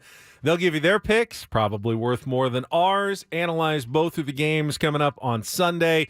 You can catch it here. You can catch it on the Odyssey app, and it is always free, presented nationally by Casamigos Tequila. Casamigos brought to you by those who drink it, and by Lowe's. Lowe's knows home improvement. So Paulie's got the lead. He's got 8 points so far through the first 2 rounds of the postseason. Woodsy is in second place. You've got 5 points. That's striking distance. Yep. I've got 1 point, and I am really not even in contention. Now, this round is worth 3 points each. So even if I got both right and Paulie got both of them wrong, I still can't even take the lead going into the Super Bowl. So I need some catching up.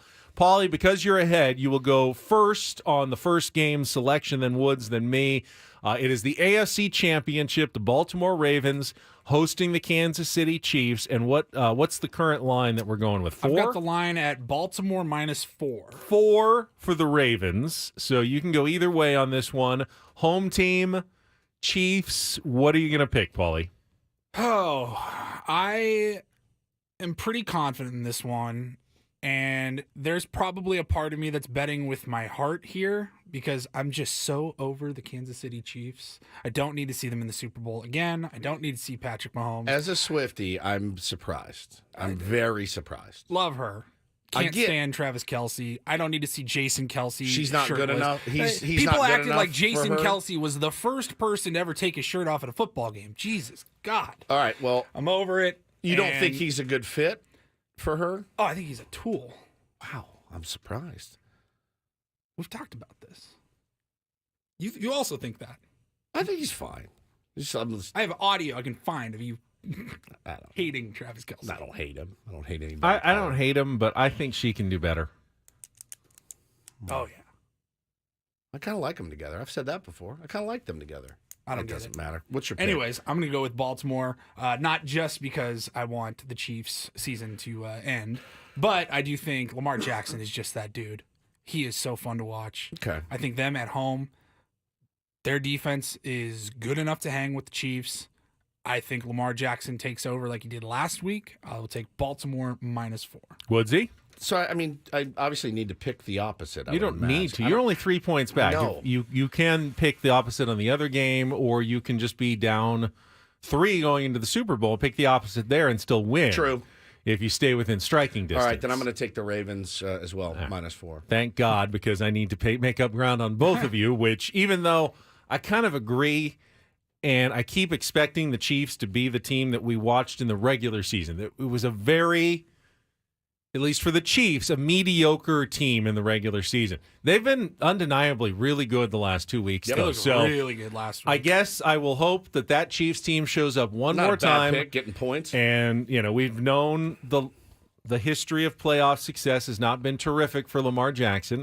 Last week was great, but if that team shows up and the Chiefs' good team shows up, they can win or at least cover the 4. So I can talk myself into a pick that I have to make either way because I have to make up ground. So I will take the Kansas City Chiefs and get the 4 points. Ben. Yeah, you're welcome. All right. Great pick. Second game, since Woods, you are second in the standings. You'll go first, then I'll go, and Paulie gets to go last on this one. Lions have moved into now 7.5-point underdogs at the San Francisco 49ers in the 3:30 NFC Championship game. It's been the hardest. This has been the hardest one ever, and I'm gonna go ahead and roll with the Niners as much as I don't want to. Thought you were gonna go Lions. I'm gonna roll with the Niners. I think as much as I'm rooting for the Detroit Lions, I really am. I need to be smart here. I'm gonna take the Niners, and it's 7.5 now. Jeez. All right, yeah, I'll take it. I wish I knew who Paulie was gonna pick because I want to pick the Niners. But if he picks the Niners, I would love that opportunity to at least cheer for the Lions. Because who doesn't want to cheer for the Lions? No kidding. We all want to cheer for the Lions. Of course. To me, though, the Lions are, we've seen this story so many times in sports. If you're a San Diego sports fan, you know how this story usually ends. There's only so far you can get. And then your head hits the ceiling. Yep. and everything comes crashing back to reality. And I can see the Detroit Lions fans celebrating that time they got to the NFC Championship game, 20 years ago. Hey, it's the 20-year anniversary of the NFC Championship It makes team me we know it very familiar. That got destroyed by the 49ers. I am bummed if he's picking my exact playoffs. pick, though. Fading you has been really good in this. I will take the 49ers and give the 7.5 and hope that Paulie takes the Lions here. Paulie? Taking the Lions. Yes. I already had Okay. it written down before the picks were made. Okay. I think they are a very good football team. They are. So are the 49ers. No doubt about it. And I won't be surprised, I guess, if it's a 2 or 3 point or score difference between San Francisco just blowing them out. But I think the Lions can hang. I wasn't super impressed with the 49ers last week. They beat Green Bay by 3, I think. Yep. You're giving me 7.5 points. I'll take Dan Campbell's Lions. Obviously, if the Lions keep it close, I will be eliminated by Paulie, but I will also be really happy for the Lions. 100%. So it'll be a nice consolation prize on Monday if we're talking about a Lions Super Bowl, because we were wrong, Woodsy, and the 49ers did not beat the Detroit Lions in the NFC Championship game. Yeah, I think... honestly, I really hope that both of these games are amazing. That's what I really hope, because playoffs started really slowly, and they've gotten progressively better and better. And I feel like that's usually the case.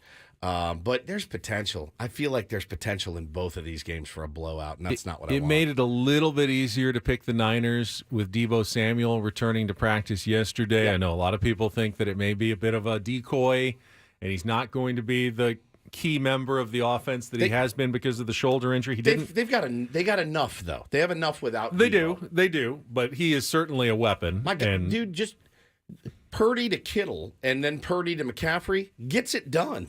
And Brandon Ayuk as well. I mean, they've got enough to get it done. Really, no excuses. If you're a Niners fan right now, there's no excuses. I understand Deebo is not 100%. There's not a guy on that field that's 100%. Not one. And you've got It's not like you can't just not guard him when he's out there. 100%. He's still going to command respect on the 100%. field. I think for me, if we're picking money line, I'd probably ride San Francisco. Sure. It's 7.5. 7.5 a is lot a of lot points. of points. And, the Lions have a little bit of that Cinderella story to them, but this isn't a team that, backed into the playoffs with a losing record and is just happy to be there. They're a good football team. exactly and right. I just don't see Dan Campbell letting them get blown out. But that wouldn't surprise me if it's a 2 or 3 score. Yeah, I difference. said over and over, as much as my heart wants to bet the Lions, I could see myself coming in here money. You guys are like, really, moron? They lost by 21. I mean, I don't want it. It worked out perfectly for me last week. I had Green Bay plus 9 or something. Yep. I figured San Francisco would win. Sure. 9 points in the playoffs is They a kept lot. it close. Yeah, it was good games, man. That's what I want the most. Also had one NFL coaching hire yesterday. The Atlanta Falcons, after interviewing Bill Belichick twice, I don't get this. hired Raheem Morris as their new head coach. Just adding to the absolute bizarreness of this whole situation, that Bill Belichick's out in New England and he interviews for the Atlanta Falcons job, and then he doesn't even get the Atlanta Falcons job. Is that it for Bill Belichick? Don't you think if you're Bill Belichick, you're handed any job you want? want? We all thought it, that everybody would be, lucky to have him and bring him back in, but I don't know, man. I think I saw reports of him sitting out a year, but it's like, okay. Is he more attractive after he sits out a year? I have no idea. But Raheem Morris was already with the Falcons at one point, wasn't he? He was an assistant wasn't he? There, Yeah. and then they brought him back. Okay. And then he was the defensive coordinator for the Rams last season. A lot of people think very highly of Raheem Morris around the league. Yeah, That's for for sure. We'll see. They decided not to give an aging Bill Belichick, 3 years to see what he could do. Yep. They wanted to go in a different direction. They just call him, hey, Bill, we decided we're going to go in a different direction. We're going to He go just with goes, Raheem. all right, Okay. 28-3. Have a good one, guys. Just hangs up the phone. All right, we'll come back. We've got 2 hours remaining on the program. We'll reset things when we return. It's Ben and Woods on San Diego's #1 sports station, 97.3 The Fan.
Halfway home on a Friday. Ben and Woods, 97.3 The Fan. Great to be here with you guys. And as usual, you know, we know it's pretty slow in our favorite sport with our favorite team.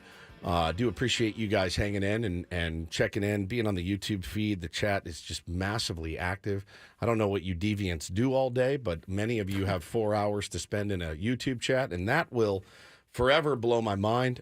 Can't thank you enough for that, certainly. I'm Woodsy. That's Paul Reindl. He's the executive producer.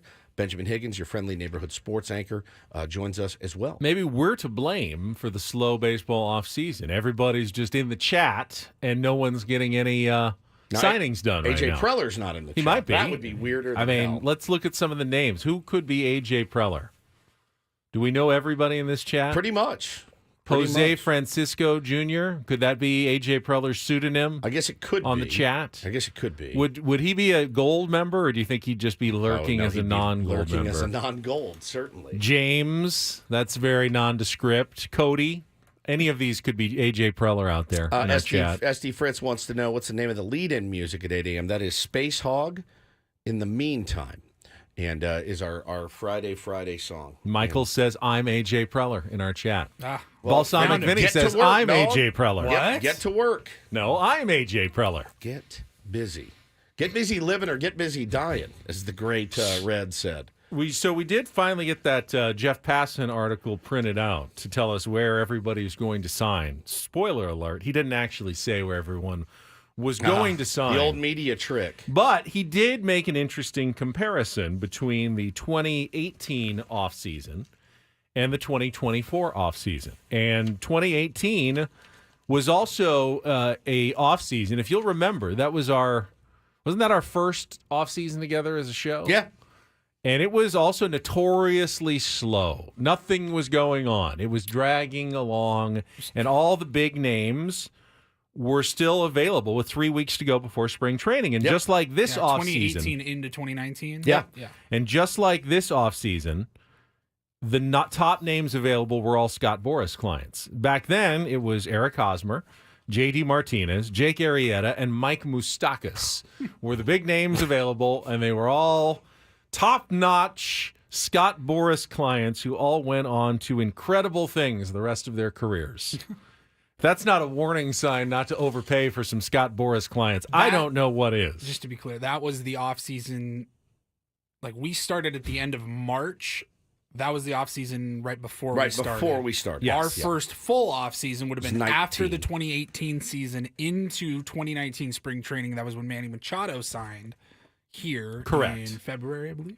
Yes, I was doing the show, and Paul, we were kind of doing the show together before Woods. January, February. In January, during that offseason. Yeah. It was very, very slow.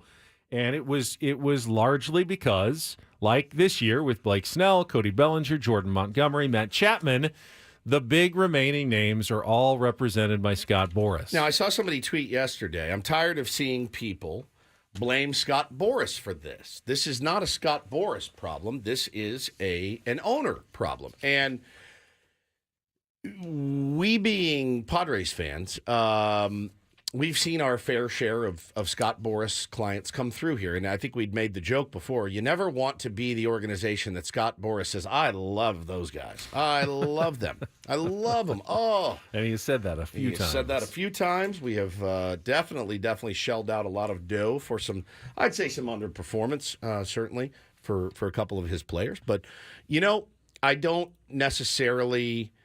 I think it can be both. I think it can be owners being discerning, I guess, if you will. And the thing is, I was talking to a buddy that's in the industry the other day, and he said, he goes, the names that are left on the market are good. I mean, they're good names. Cody Bellinger's a big name. Blake Snell coming off of Cy Young. Jordan Montgomery, great postseason performer. We just saw it.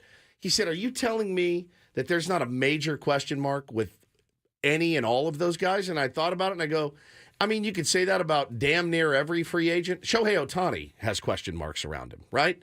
Coming off of surgery, he's not going to pitch for a year. Yamamoto, never throwing a pitch in the big leagues. There's freaking question marks around everybody. But he said, no, these are a little different.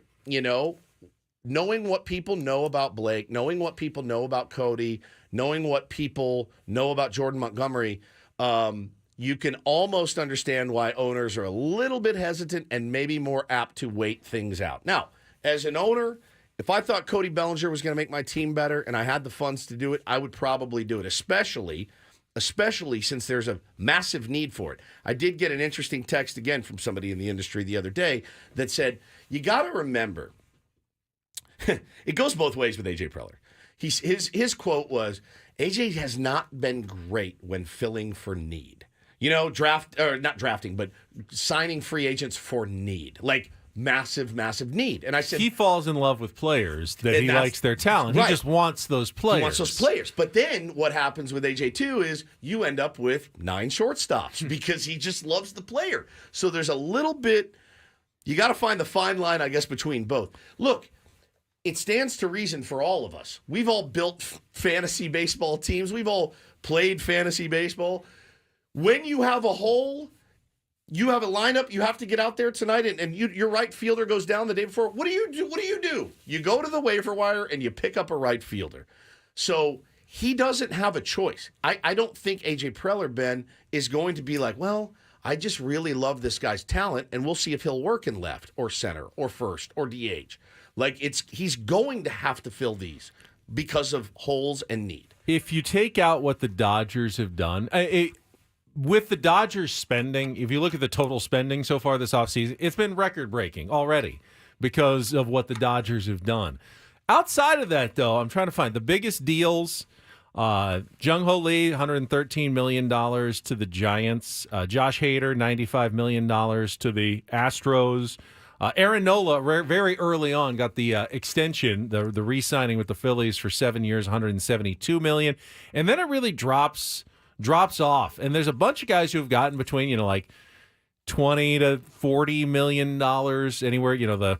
The Jordan Hicks, Marcus Stroman, Sean Manaea got 28. There's a lot of people in that category, but we do have a surprising number of guys who are still available as we get pretty close to the end of the offseason and spring training right around the corner. Now, according to Passan, back in 2018, you had a flurry of signings coming up. And if the pattern follows, the next 3 weeks will be very busy and very active. Not just for those top 4 Boris guys who are left, but it says beyond the Boris 4, pretty much any team that has a need can still fill that need in free agency. And he started with DHs and outfielders, which is exactly what the Padres still need this offseason. For DH, he said take your pick, Jorge Soler, JD Martinez, Justin Turner, and he added Jock Peterson because this came out before the Diamondbacks agreed to a deal with Jock Peterson yesterday. 9.5? Well, it's really 12.5 guaranteed because if he opts out, he gets a $3 million buyout. So it's 9.5 plus the 3 is $12.5 million guaranteed. Or there's a $14 million mutual option for 2025 for the second year. So he's getting between 12 and up to 23 for 2 years. Is that every team in the West except for? No, he hasn't played for the Rockies. And the Padres. And that's what I'm saying. Except for the Padres. Those two, yeah. And now, then Jock is a noted lover of Pusoy, so I worry about him in the Diamond. He could wreck the Diamondbacks clubhouse like allegedly he did. Gabe Kapler said bringing Pusoy in the clubhouse, and that's tough. And we just got back from Arizona. A lot of Pusoy out there for sure, and that's where he's going to be playing now. Can't have it. Can't have Pusoy in the clubhouse, especially in Arizona. Correct. Yeah, I've been to Scottsdale, right? Yeah. He's been to Glendale. Been to Glendale, too. So have you. But he's off the board. He's off the board. And he's going to help that team. And that team's continuing to make moves. Yeah, they've been one of the busier teams this offseason. Players, or pitchers and catchers at least, report 2 weeks from Sunday. Yeah. At least for the Padres and Dodgers. The rest of the teams a couple days later. Fair enough. The urgency here. We've talked about it a ton. You need some left-handed bats. Are we starting to get to the point where we need bodies now? I don't think we're at body point yet. Not body, but I mean, if there's a quality player, but he's a right-handed hitter. Yeah, I think. Are we really in a position to be like, I think you got to take a look at everybody that can play the game of baseball at this point. I do. Well, that does open up. A lot of these guys who are remaining are still right-handed. Yeah, no question. Ideally, you would like a nice left-handed player, but if most of the guys available are right-handed and they can come in and provide some offense, You got to do what you got to do. You have to just figure it out. The outfielders who are still available, he writes, Adam Duvall, Michael A. Taylor, Tommy Pham, Travis Jankowski, Randall Grichuk, David Peralta, Robbie Grossman. Gross, man. It got me last night. I was about to go to bed, and I saw a tweet, and my heart started to flutter. Did you see it? But it was from a fake account. Yes. It was a fake John Heyman. It said, Twins and Padres discussing a trade that will send Max Kepler and Jorge Polanco to the Padres. Nothing done yet. Lots of optimism. It will get done. It's interesting. It's interesting, though, that you got excited when you saw that. Because there's also the opposite reaction. Like, what are we giving up for these guys? Correct. For a rental of Kepler for one season. Yeah. What's Polanco? I'm not sure what his contract status is, but my immediate thought would have been, all right, who are we shipping off? What top prospects are we losing in this deal? Because, we've been getting more and more excited about some of these guys this offseason. Well, if Polanco's a second baseman, so, at that point. Kim. Cronenworth, Kim, somebody like that, yeah. Twins wouldn't be taking on Cronenworth. Probably not. Now, No.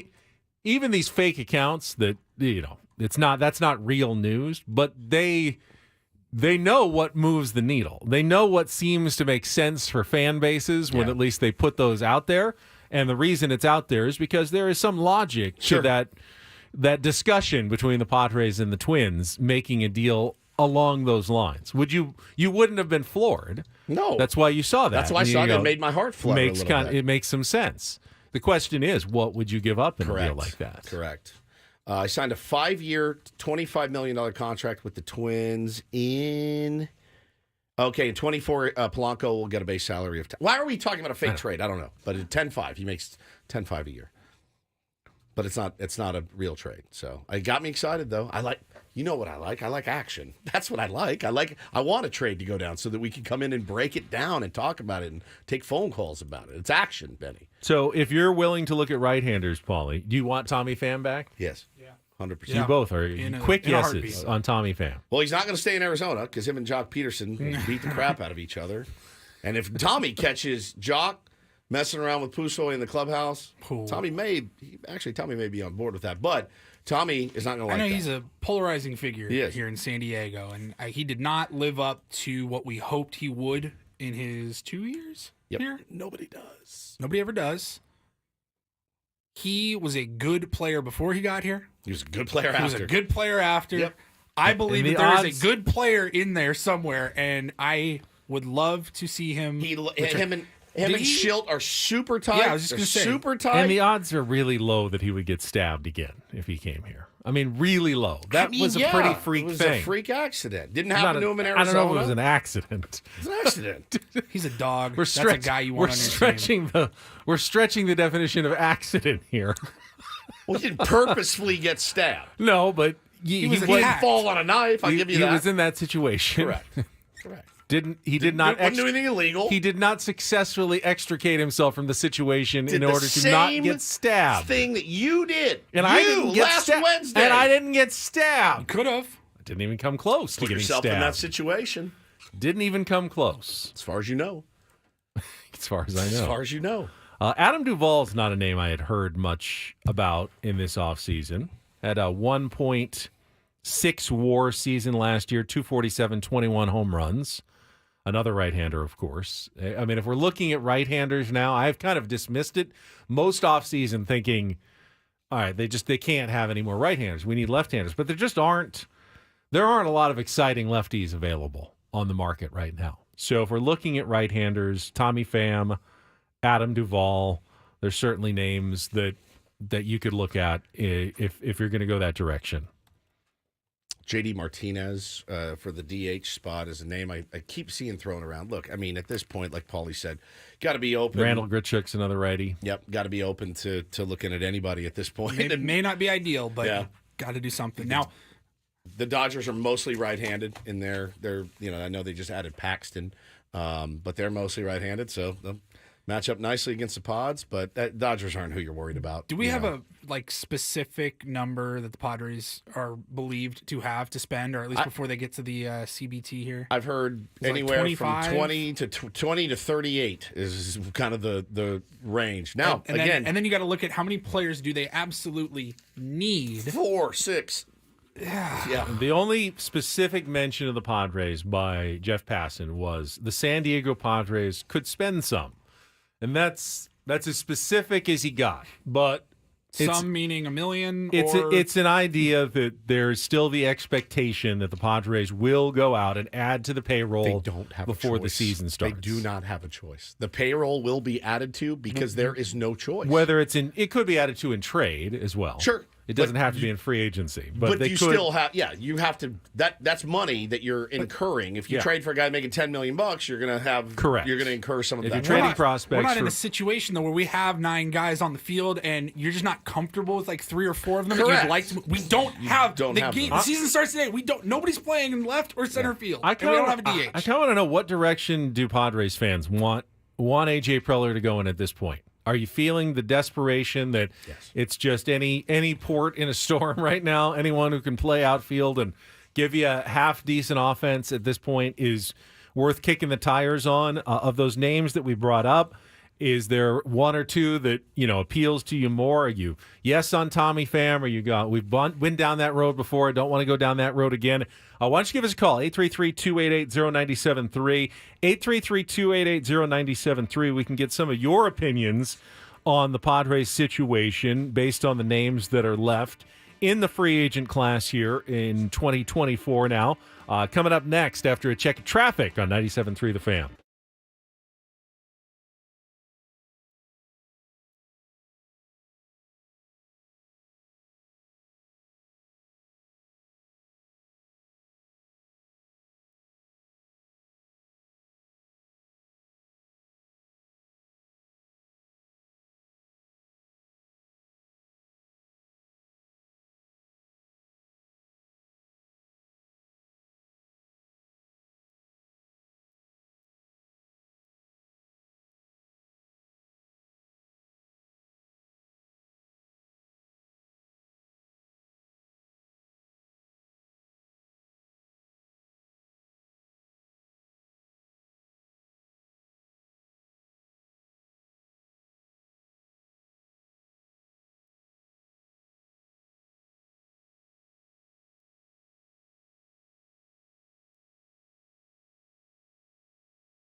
All right, phone lines are open, 833-288-0973. Maybe we don't have the patience to be a general manager in Major League Baseball. I know I don't. Because we're starting to feel a little desperation. It's distracting. What's going on? Woods is vibrating over there. I got this for Christmas, this Therabody. It's a little gun. Yeah, I hear it. Thank you. And I brought it in because we're playing golf. I can't turn it off. And my groin is really sore. Some would say that attaching a vibrating instrument to your groin is not suitable for work. That's something maybe a home do at home. Yeah, I'm clothed. I'm fully clothed. I know that. Got to work my... Oh, it hurts. All right, I'm ready. Okay. If you want to call though and discuss where you stand right now, considering the free agent options that are out there, what direction the Padres should go here in these last couple of weeks before spring training, do so right now. 833-288-0973. Terry gave us a call during the break. Terry, welcome to Ben and Woods on 97.3 The Fan. Happy Friday to you. Happy Friday, guys. Hey, Terry. I would love to get Tommy Pham back on this team. He did not get a fair shot when he was with St. Louis. I don't think he got out of the gate well with what happened here, and then they platooned him. But this team needs a little attitude, and it's like watching Sesame Street. We need some anger on that field, and Tommy Pham would change the temperature on that field real quick. And I think that's a no-brainer. Now, as far as center field, if you're not going to go get a Michael Taylor, I'd be happy. Bring back Jurickson Profar. Yeah. Throw him out there until we get farther into the season and just go. I mean, you could bring back some of that, that 2020, 2021 core. If you want to just throw a bench player out there, bring back Will Myers at a prove-it contract and throw him on the bench. That gives you 3 outfielders and some coverage and, and a little bit of attitude change because this team is floundering. It's funny. I know. I'm proud of myself. Yes. I always don't talk about Jurickson Profar just because I assume it's going to happen. Same. I'm actually surprised it hasn't already. I think they're just waiting him out. I mean, he's a Boris guy too. I mean, just waiting him out. Honestly, I'll be somewhat surprised I'll be very surprised if I see a headline that says Jurickson Profar just signed with the Mariners or something. I'm going to go, really? I fully expected him to join the Padres at some point this offseason. But I don't consider him necessarily a solution to anything.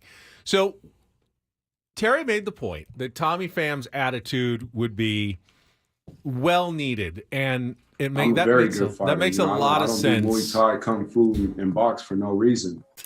Come on. I have to point out, though, Tommy Pham played 155 games in 2021, and his attitude didn't stop one of the absolute worst collapses and ugliest second halves that you're ever going to see on a baseball team. He got stabbed. He played. I give him the stabbing exemption. I do. But the stabbing didn't change his attitude. Last year. Give me his numbers from last year. So last year, with the Mets and the Arizona Diamondbacks, he was solid last year. In 79 games with the Mets, hit .268 with a .348 on base percentage, .472 slugging. That's over 800 OPS. Diamondbacks, he actually wasn't nearly as good in the regular season, but had a very solid postseason. I don't know do we expect the Padres to be there? If they're there, he's the kind of guy that seems to. Are we really in a position to nitpick those numbers right now? No, we're not. We're not nitpicking the numbers. The numbers were good. 2022 was just 694 OPS. 2021 with the Padres was 724. Those are pretty pedestrian, below average numbers, though. For those seasons with the Padres, Tommy Pham was not good. He's been outside of that, though, pretty solid the rest of his career. Yeah. He wanted to come back. Remember, he was interested in coming back. Actually, no, the Padres were interested in bringing him back. He said that they actually offered him a deal, but he ended up going to the, what was it, the Reds? Or the Reds. The Reds, yeah. To the Reds. And then he was on the Red Sox, and then he was on the Mets, and then he was on the Diamondbacks. He's a vagabond. Yeah, he is. He's a baseball vagabond. Bit of a nomad. Let's go to Magic. Magic, welcome to Ben and Woods on 97.3 The Fan. Hang on, we got to get a phone going here. There you are. You're on the air. Go ahead. You were off for a second there. Okay. Speaking to free agency, I actually wanted to call it to vent about. Here's the story, guys. I've been looking for a team to cheer for. I came here in '86 in military, and I came out, and fortunately for me, Johnny Kruk played for you guys, so I was a Padre fan for a minute. But I came out here as a Pittsburgh Pirate fan, and Barry Bonds got traded, so I became a Giant fan. So the past 15 years, when Posey retired, I decided I'm going to give the Padres a chance. Okay. We know what happened last year in the big debacle. And, I guess I'm kind of fed up with it. I know you guys are the flagship. I love you guys' show. You guys get me started in the morning. But I'm almost frustrated to even listen anymore because it seems like everybody's apologizing for what the general manager's done. This is an embarrassment where the Padres are right now. I mean, you're looking for ball players with about a month or so to play. You don't have a full roster. We all know what happened last year. I live 2 blocks from Petco. I want to get season tickets, but I can't even go watch those guys play but twice a year, and that's to go see somebody else play. This is ridiculous. All right, hang on. I can't believe we're talking about trying to fill a roster 2 weeks before the season starts. Well, all right, let's go point by point here.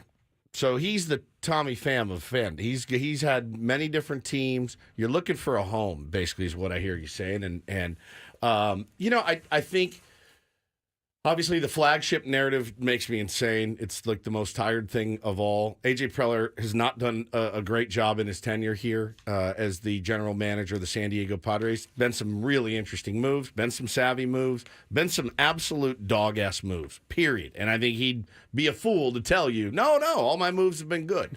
So we're going to tell you how we really feel, all right? So that's number 2. Number 3, it's the only minuscule pass that I give the Padres at all right now is based on the events that had transpired a few months ago when Peter Seidler passed away. That's it. I don't know officially what they have to spend. No one really knows exactly how much they're comfortable spending.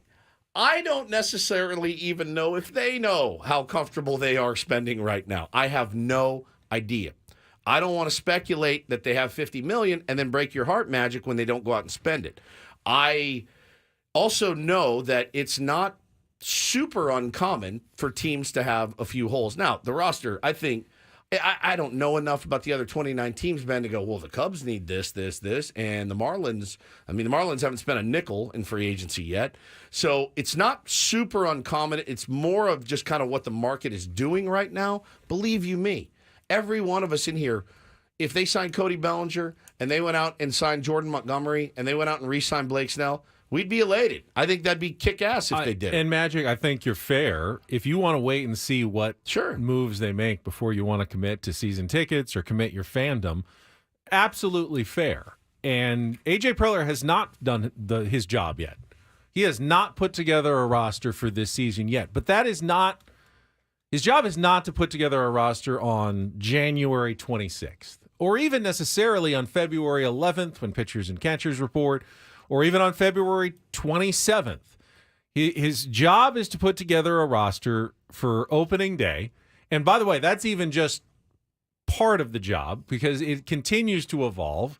And hopefully the roster, as the season goes on, continues to improve and get better and maybe even gets pieces added to it. And ultimately, you want to have the best roster at the end of the season, after the trade deadline, and going into the playoffs. You don't need to have the best roster on January 26th when no one's playing any games and no one's there. We're all anxious because we don't know what it's going to be, and we would love to have some clarity so we can start talking about it. But AJ's not derelict in his duty because they don't have an outfield yet. No, his job is not to put out an outfield today.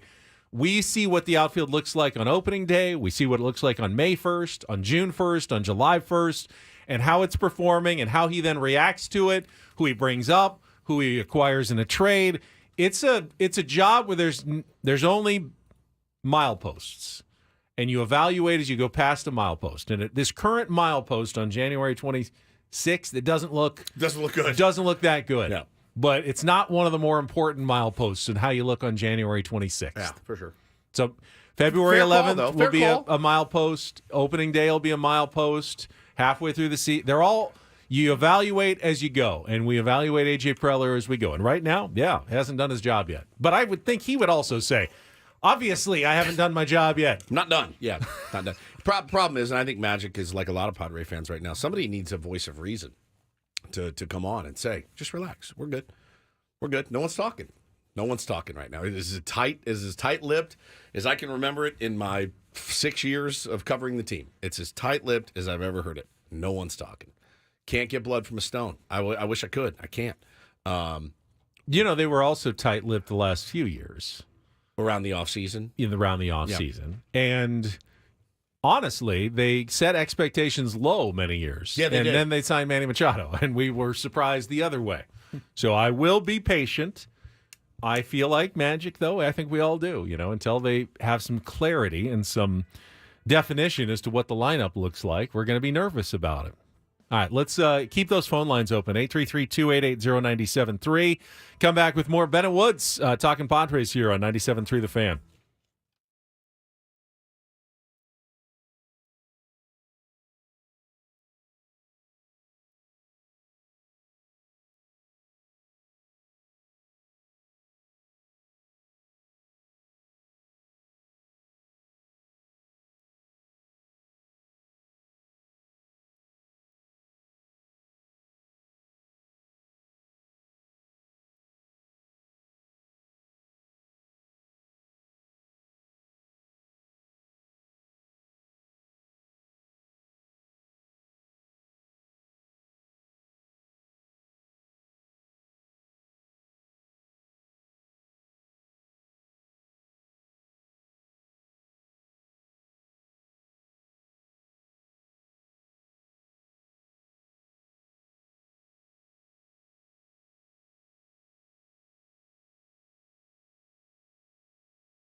You almost made it, big guy. Hour and 18 left. You got this. I do. Well, I'm tired. This has been a long week. In fact, I forgot earlier. Take on Woods brought to you by Valvoline Instant Oil Change. Only takes 15 minutes. You don't have to get out of your car. For directions and discounts, go to SoCalOilChange.com. That's SoCalOilChange.com. Should have said that an hour and 32 minutes ago. The reason why this week has been a little extra long. Well, first of all, it's our first, isn't it our first full week of the year? Because last week we were off on Monday for the holiday, and we were off on New Year's Day. I guess maybe the second week we were here for 5 days. But last week we had a ton of interviews with the 1984 Padres who were stopping by the table. And when we started our show together, Woods had this great idea that we don't need any guests. We're just gonna do radio for 4 hours every day. That's not what I said. You're painting me with a mysterious and incorrect brush. All right, you explain then. I said interviews are boring. Yes, for the most part, they're boring, and they're used as a crutch in this industry. Oh. But we've done a lot of great interviews over the years. Sure. And it's hard to do an entire show sometimes without a week like an last interview. week, you're supposed to have those interviews. Right. A week like spring training in a month, we will have a ton of interviews. That's why we're there. But otherwise, you've got 4 hours to fill, 12 different segments every single day. See, now that's your problem right there. You look at it as 4 hours to fill.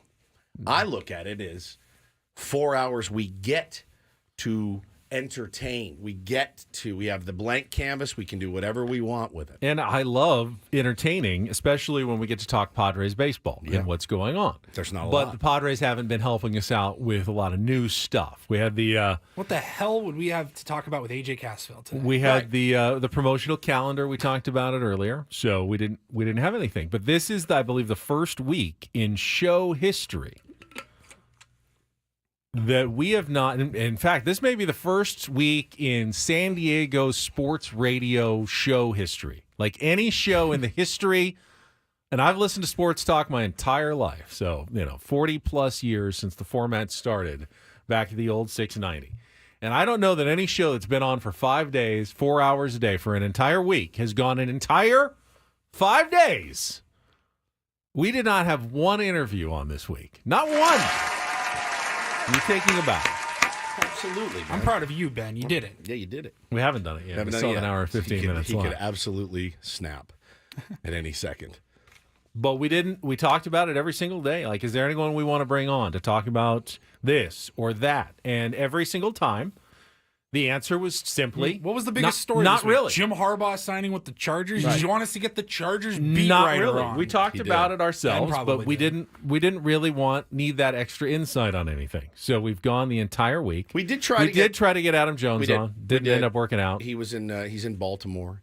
And he's probably hanging with his buddies from Baltimore, having a good old time. Didn't end up working out, which is fine. I love it. I would have talked to him in Baltimore, get the flavor of being You there would have for talked to Lee Lowenfish. You would talk to a corpse. Hello, sir. Can you help me fill this? Old Ben would have. I didn't push that hard for a guest this week, though. But my guess would be that we have set some sort of record. Where's my bonus for this week? Adam. At this point, we could be offered anyone. I'd almost say no. Like, we're so close. We're so close. Oh, yeah. I didn't even. Fernando Tatis is on line one. Can we wait until Monday? I thought about Monday at 7. I thought about it for 30 seconds yesterday. Should I follow up with Adam Jones? Because he would eventually get back. He never just completely ghosts us. And I thought, if he texts me back, we'll set it up. I love it. If not, I'm not reaching back out because now I want it. I want to go whole week. And look, I mean, for a sports radio fan out there that's listening, especially maybe you're a little bit older and you got that traditional sports radio that's been beaten into your brain, like we would have checked off all the right boxes if we would have had a 49ers insider and a Ravens beat writer on today. Getting ready for AFC and NFC championship weekends. Nobody could really argue that that's a bad move. But for me, I just don't know that the masses of our audience at least care about And for that. most of the year, we have good weekly guests like, Saris. Jesse Agler. Jesse Agler. We're not going to go a week without having one of our regulars on.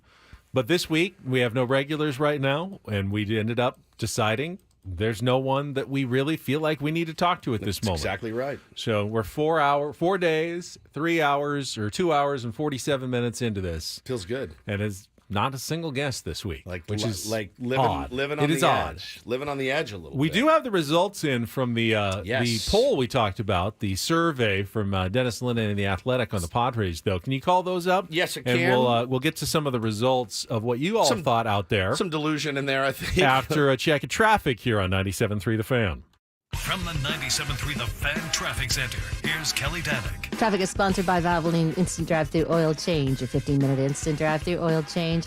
Still a few problems here. Some defective traffic signals causing a bit of confusion on the Sweetwater Springs Boulevard on-ramp to westbound King Freeway. Stalled car on the Main Street on-ramp to westbound 8, also west 8 at Fletcher Parkway. Collision being cleared in the 2 right lanes.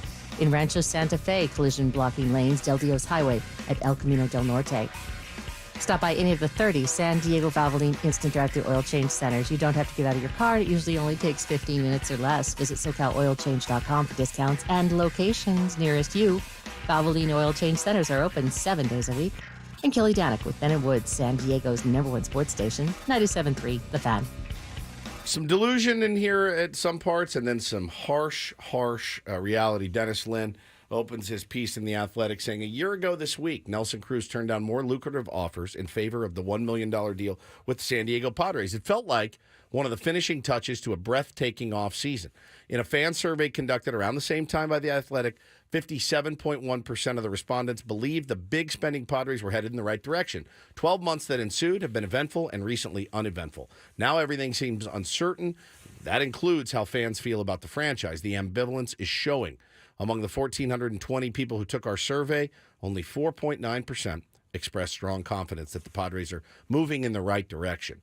Let's get to some of the actual results. How confident are you? Padres headed in the right direction. I just told you 4.9% very confident, 22.3% went with not very confident, 9% went with not confident at all. You realize the irony of the situation, though, was 365 days ago, we were all very confident. Massively. Well, that's massively confident. So that's the next question. And it didn't actually turn out very well. So you're not trying to win the confidence game right now. You're actually trying to win baseball games later. Yep. And it says, how does that compare to how you felt this time last year? So 1.3%. Here's the delusion. Said, I'm a lot more confident now. 1.3% don't know how to click the buttons They correctly, might have hit the wrong apparently. button. They also might be on bath salts, one of the two. And then in the majority, I'm a lot less confident, 42.8%. I'm Almost different. 50%. I have counter opinions to everyone else. I am now much more confident that the Padres are headed in the right direction. Now, there's a lot of, Dennis talks about ambivalence. There's a lot of unsure. Everyone's just kind of unsure. We got to wait and see. How confident are you in ownership led on an interim basis by Eric Katsenda? 2.7 say very confident. Unsure is the majority, 45.7. What would have been the answer under Peter Seidler? Very confident. Last year. Mostly very confident. Mostly very confident. How confident are you in the president of baseball operations, A.J. Preller? The last three make up the majority, 27.5% unsure, 26.7% say not very confident, and a robust 20%, 21.4% say not confident at all. The Mike Schilt gets some pretty good numbers. 22% say excellent, 39.5% say very good. So over 60% are good or excellent Correct. for the hiring of Mike Schilt. That's pretty good. pretty good Yeah, for he gets your a- offseason hire. He gets a clean slate, certainly. What is the team's biggest weakness? Outfield, 46.5. Rotation depth, 36.6. First base DH, only 6.7. I said bench. That got the least, 1.3. You were maybe the only vote. I might have. But until you have a starting lineup, your bench is really bad. Only 6.5% of the people hated the trade of Juan Soto and Trent Grisham for all the pitchers from the Yankees. It's funny that more people loved Liked it than yeah. hated it. I think That surprises me. I think Juan Soto. I think that, there were still a lot of Padre fans that were really unclear or unsure. We spent his entire tenure here Defending trying to sell him to part of the fan That's base. an interesting question. How would you rate the trade? And trade, the answer is from I loved it to I hated it. I think A.J. Preller did a pretty remarkably good job in getting what he got for Juan Soto. You can say that and also still hate the fact that they traded Juan Soto, though. 100%. Yeah, you're rating the trade. there, not the fact that you had to trade him. Right. Right? How concerned are you about the Padres' payroll cuts? Very concerned, 30% almost. Somewhat concerned, 47.5%. 19.3%. Look at all the Colonel budgets out there. Oh, yeah. Everyone's concerned with other people's money. Padres, what should the Padres do with Ha-Seong Kim? Negotiate a contract extension before he reaches free agency. 41.4% of the vote. He is beloved here in San Diego. Some people talking about the trade deadline, 31%. 21.6% said trade him before the season starts, and only 6% said let him walk after this season. What's your level of confidence in Fernando Tatis Jr. returning to form? 60.2% say very confident. Manny Machado gets somewhat confident at 55.8%. Cronenworth gets somewhat confident and not very confident, make up the majority of his. Xander Bogaerts primarily should play shortstop, 51.8% say that. First base getting the second place votes, 26.7%. Does everyone know how close that is to the dugout? It's close to the dugout. Which Padres prospect excites you the most? Ethan Salas ran away with this, 78.6%. Jackson Merrill, not close second with 15.4%. How would you rate the Padres telecast produced by Major League Baseball? 39.9% say excellent, and good was 40%. Padres radio broadcast, excellent, 53.4%. We win.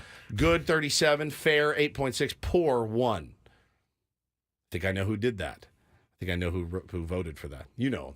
His big mustache. How many games do you think the Padres will win in 2024? Fewer than 80, only 11%. 80 to 85 is the sweet spot, or the not so sweet spot. 42% say that. Excitement level, 32.1% of fans that voted. You took the time to go to The Athletic and vote. You're neutral. I've never been not excited for a baseball season ever, even if your team was crap. I'm always excited. I don't know, for like caller magic earlier, if you're taking a wait and see approach to what the roster looks like, I think neutral is a fair answer. I've also never taken a wait and see what the roster fair looks enough. like. Fair enough, but some people do. Sure. Some people do, and neutral's a pretty good answer. You start here, and all the team does is just whittle away your confidence throughout the year. I think it's telling, though, that in a town that was at least known elsewhere for apathy for many years, that only 12%, even after a tough offseason, still are not excited or don't care. That still means that at some level, 88% of us still are excited or care about baseball. But more than 25% of you lunatics out there think the Padres will play in a World Series in the next 2 seasons. I mean, I guess it's feasible. Anything is possible, certainly in this game. But had you said 5, I could have said yes. Would have been easier to vote yes. And 5 World Series in the next 2 seasons. No. World Series in the next 5 years, I would have probably voted yes. But, at some point, like Peter said, the baseball gods will smile upon us. And some people did fill out the essay answers at the end They as sure well. did. Holy cow. It says, worried that Peter Seidler's win at any cost mentality will disappear now under new leadership. I'm very unsure about this team, mainly because of the loss of Peter. I'm happy we have this team at all. Lots of people forget the last 40 years. I don't see a fire sale, just pumping the brakes a little bit. Preller's had plenty of time to construct this team. He hasn't proven capable. It's time for change. Cut spending, raise prices, and hope for mysticism and positive regression to the mean to carry us. It's a tough bumper sticker. I like that quote. It's good. They will surprise. Can't have worse luck than last year. I am always filled... Makes me happy knowing that people are generally positive. Well, and it also makes me happy to know that people care one way or the other. Yeah. All right, when we come back, we'll have our first guest of the week on as Paul Reindl joins us for the Reindl Report. Coming up next on San Diego's #1 sports station, 97.3 The Fan.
Good luck to our San Diego Seals on the road again tomorrow.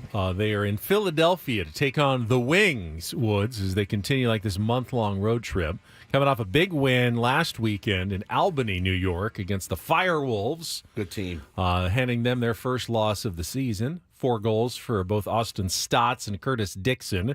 And we will announce details, I would imagine, fairly shortly, but we're planning a Ben and Woods night at a Seals game coming up, a home game in the next couple of months here. So, and if all goes to plan, what we have planned at the Ben and Woods night, you do not want to miss this.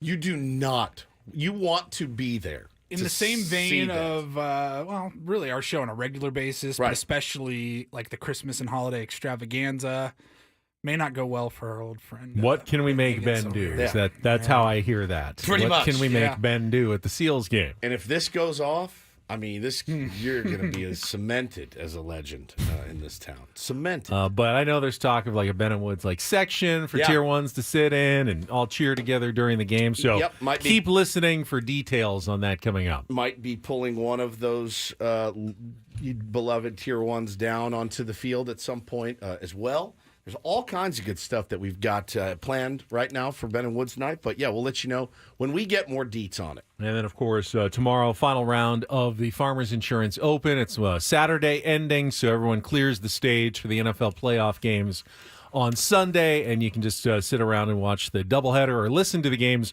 right here on 97.3 The Fan. Right now, though, Paulie says he's got some juicy stuff today in the Reindl Report. Oh, juicy is an interesting word to use.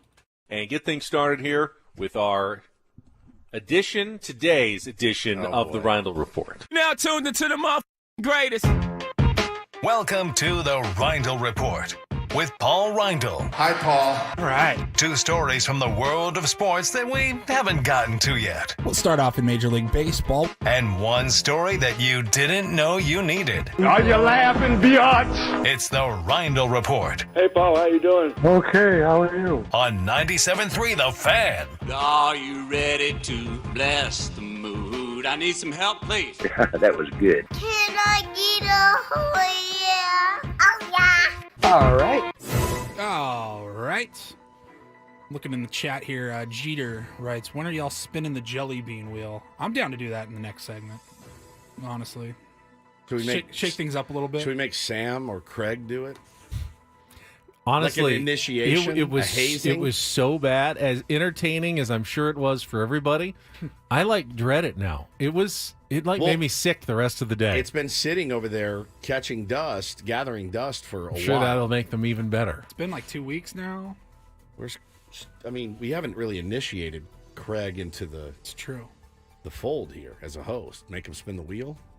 We got like an hour. We have an hour. We might spin that. What do we have to bump a guest for it? No, we're fine. All right. Just like the rest of the week, guys, it's been a pretty slow sports day, but I do have one sports story here that we haven't discussed. History was made in the NBA. Kind of, I guess, if you care. LeBron James was named to his 20th All-Star game yesterday. Teams were announced, at least the starters, for the Eastern and Western Conference. No surprise that LeBron James was selected, but that makes 20 All-Star selections in his career. That has never been done before. He passed Kareem recently. Was that last year, I think it was, for the most invites to the All-Star game, and now he owns it outright with 20. It's a big number. It's pretty cool. He's going to be an all-star as long as he stays in the league. Correct. Even if he's not having a good season. Is he having a good season? Yeah. Michael Jordan was an all-star with the Wizards, I think. He deserves to be there. He does. Sure. You know who isn't going as a starter, at least? Steph Curry. You like Steph Curry. Not an all-star. You like Although Curry. You'll probably see him at the all-star game.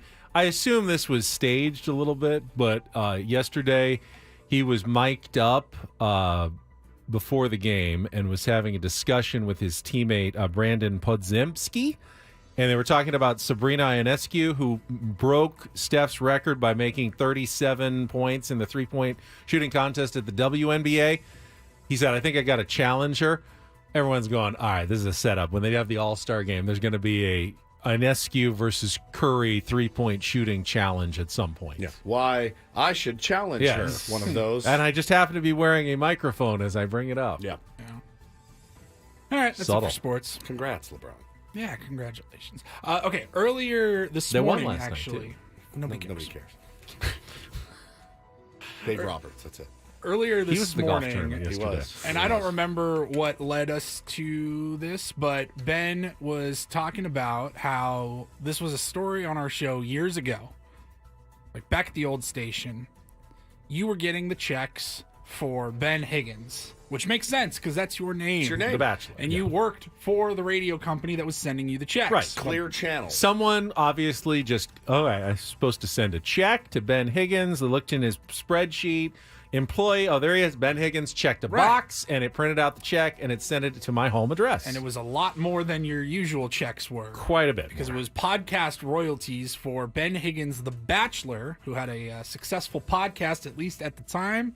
We ended up tracking him down. They're paying this guy like $30,000 a quarter to do a podcast. How much do you remember? It was there was like a 23,000 and My like a God. 25,000, whatever. There was a lot. Podcast In here royalties. grinding 20 hours a week. And again, just the royalties. Like who knows how much they paid him to sign on and do the content. He's a handsome devil, though, and that helps. So that you have, just for that, you should make more Well, now money. that I've lost weight, I probably should. Better looking. All right. Than you were, not than you than were. him. Than him. Yeah, no. He was great. We had him on the show. He's He a was. Rockies fan. Yeah, he's good dude. Good dude. Anyways, similar story happened this week in Hollywood. This is unreal. So Tom Holland, the actor, Spider-Man from Marvel, he was given a big bonus check from Marvel, like 7 figures, just as a bonus. And the only problem is he didn't receive the check. Tom Holland didn't receive it, but Tom Hollander, who's also an actor, did receive his check. His age, I think they have the same agency, and they mixed up the names. So Tom Hollander gets a massive bonus check due to his appearance in Marvel movies, and goes, I don't think that's me. And he caught up with, I think it was Entertainment Tonight or something.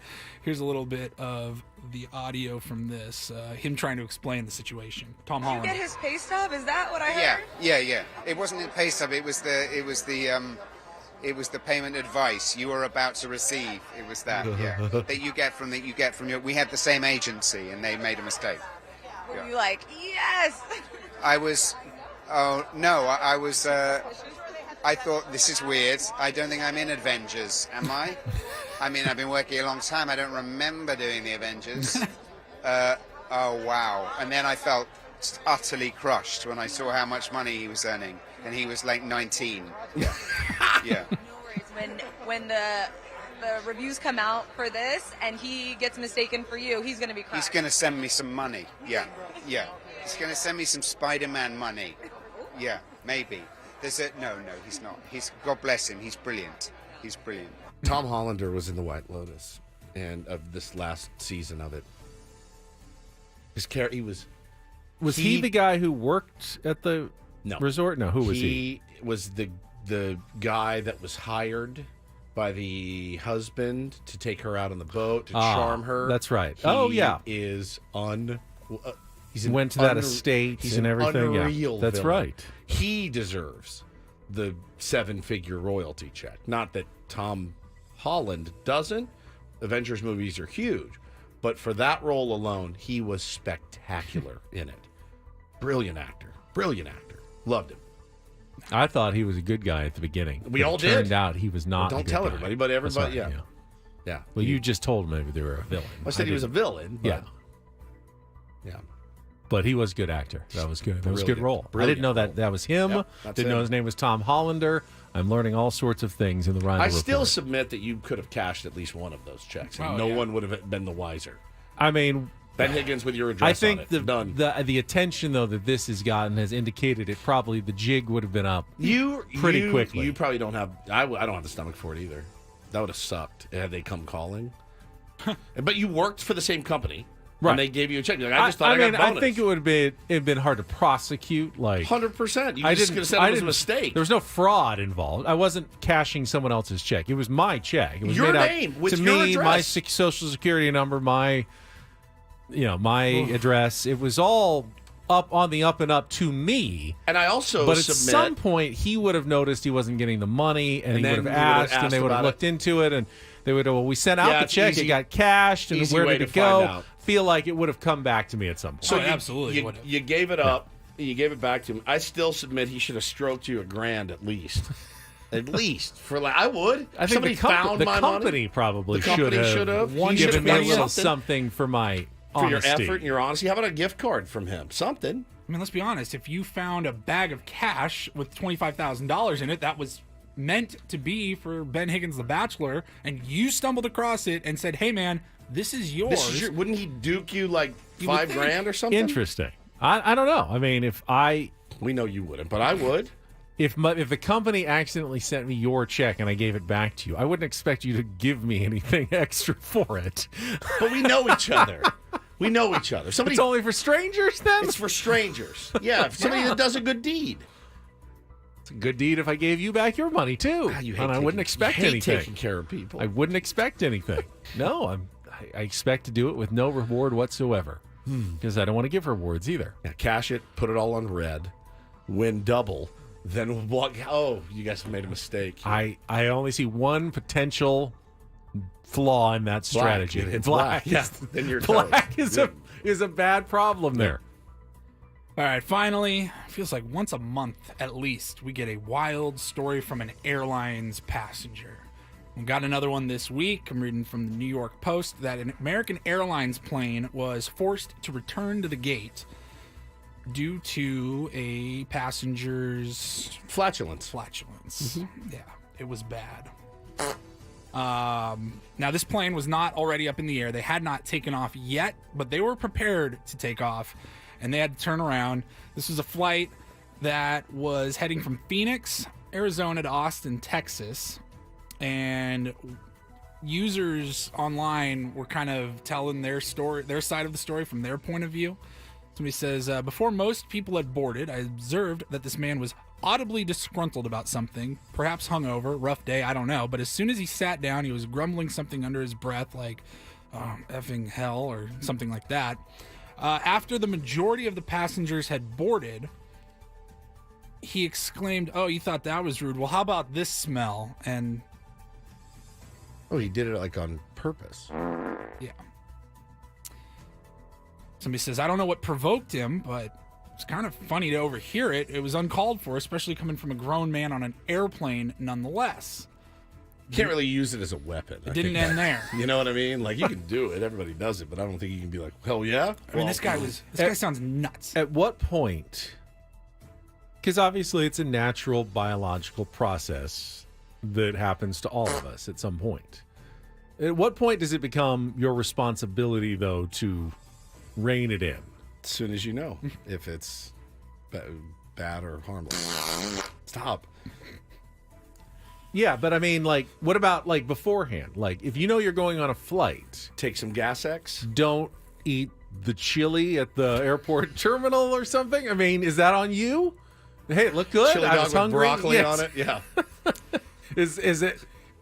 Are you at fault at that point? You are. Even if you're not trying to cause problems. That Egg McMuffin in the terminal. You don't know how you're going to react to certain things. Do you have to prepare days in advance to make sure that That's the thing is you don't know. on a flight? You know exactly how you're going to react. I don't always know. Come on. I got a pretty iron stomach, but every once in a while something reacts badly to So it. the passenger that was reporting all of this said the man who just purposely farted moments ago decides to loudly and condescendingly say, "Yeah, everybody, let's just eat the smelliest food possible at the same time." Bro, people said if you don't like it, fly private. So they shut this thing down. Yeah. Brought it Flight back. attendants intervened and told him, "Hey, that's enough. Like, knock it off." And the plane was taxiing to the runway and eventually came to a stop, and an announcement went over the intercom saying, "Apologies for the interruption, but we are returning to the gate. We will give you more info when we have it." The passenger that's reporting all of this says, we get back to the gate, and a flight attendant comes back and informs the confront her that he will not be staying on this flight. He simply replies, "I don't understand." She tells him, "We'll talk about it when you get off the plane." Yeah, you used your, well, I'm not allowed to say it anymore. You used your anus as a weapon. Adam told me I can't say beehole anymore, so all right, you use your anus as a weapon. He sir, didn't and put you up a can't do fight. that. He grabbed his bag. He exited the plane. The person that was reporting all of this said, "We all breathed a sigh of relief when he was removed, although I think most people were on edge about what he may say or do next, and the trip was only delayed by 15 to 30 minutes. It's not bad. It's a normal delay. Well handled by American Airlines, Very I guess. good job. But, Don't use your anus as a weapon, is the moral of the story. On Alaska, they just open the door and let the smell out as you're flying. Whether you like it or not.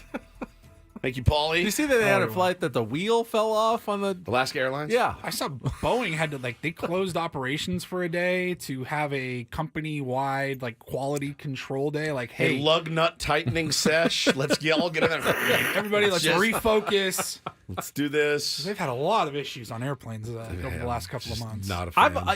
I think it would be tough to be in an industry where you have to be perfect. 100%. There's a couple industries that you 100%. have to be perfect. That's it. Airlines, yeah. Elevators. Got to be perfect. Got to be perfect. Got to be perfect. You can't be, hey, Wishy-washy. 98% of the time, our Gets you where elevator we're going. gets you where you're going. Gotta be perfect. You've got to be perfect Pilots in certain and industries. airplane engineers. Yeah.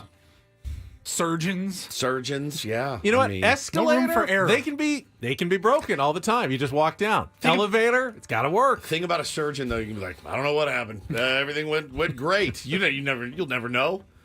You don't know if the guy nicked an artery or something. I don't know. We lost it. I'm sorry. Didn't work. It happens. Blood pressure. Don't be Instagramming about your 3 martini lunch before your surgery, though. Exactly. But yeah, you're right, man. That's a tough industry. Much like radio, we have to be perfect all the time. Like I am when I forget sponsor reads and giveaways. I did not forget this one, though. When we come back, we got our last set of Doobie Brothers tickets to give away before they go on sale to the general public in 43 minutes. That is coming up next after a check of traffic here on 97.3 The Fan.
Paul, you said you got an update on tickets to the Padres series in Korea. We were getting some questions about that. I saw some people tweeting that they heard it's already all sold out in that 18,000-seat stadium. Adam sent us a tweet from December in which the Padres said that they'd have some details on packages in early 2024, but hadn't seen anything on that yet. What have you learned for us this morning, Paulie? Yeah, we got few people sent this over. Somebody posted an email that they received from the Padres as season ticket members. We appreciate your continued patience regarding access to the tickets for the Seoul series on March 20th and 21st. Blah, blah, blah, blah, blah. The Padres know how important it is to provide our valued season ticket members access to these unique events. In collaboration with Major League Baseball, a limited number of tickets will be made available exclusively to Padres members. All their tickets are reserved for Kupang WOW members and residents of South Korea. Due to the limited number of seats available, if you are interested in purchasing tickets, please join the member-only Seoul Series purchase opportunity by Friday, February 2nd at 11:59 p.m. Members are allowed one entry per account. You'll be notified of your purchase opportunity status by the following Friday, February 9th. So essentially you can get in, it's basically a lottery. Right? Yeah. So you can get... Selected registrants can purchase 2 tickets per game. Okay. And are not required to purchase if selected. Now, I think many people had in their minds last year, I want to go. I want to go to this. This is a once-in-a-lifetime opportunity. I thought about it, too. You did. And you might have booked travel. Hopefully you booked refundable travel, or just go to Seoul and not go to the game, I guess. You could. I would have waited until tickets in hand to do. Oh, yeah. But, and I understand. Is it a myth that, well, I got to book my travel early because it's way cheaper? I don't know that that's the case anymore. I'm obviously not a guy that gets a lot of deals or shops around for a lot of deals. I kind of know where I want to go, and I go. And I'm like, well, this is a necessary evil. I got to buy the plane ticket. This is when I'm buying it, right? But I think for something like this, I don't know internationally, was it way cheaper to book it back in when they announced it? Or are you going to get screwed waiting till now to book your travel? I have no idea.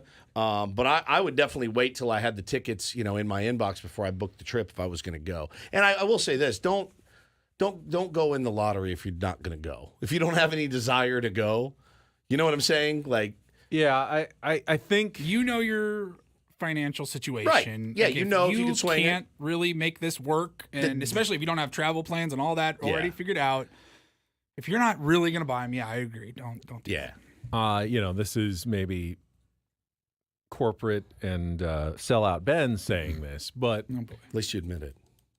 I feel like being mad at the Padres because you couldn't get tickets to a game in Korea is a little much. There's no possible way that they were going to be able to provide and accommodate tickets for everybody who shows interest in that game. Again, we knew from the beginning it's like an 18,000-seat stadium, and there's probably 5 million Koreans who want to go to that game. They've never been to a game. They've never had an opportunity to see a baseball game. They've seen Cameo and stuff. Yeah, but not a Major League Baseball game. This is the first one ever being played in Korea.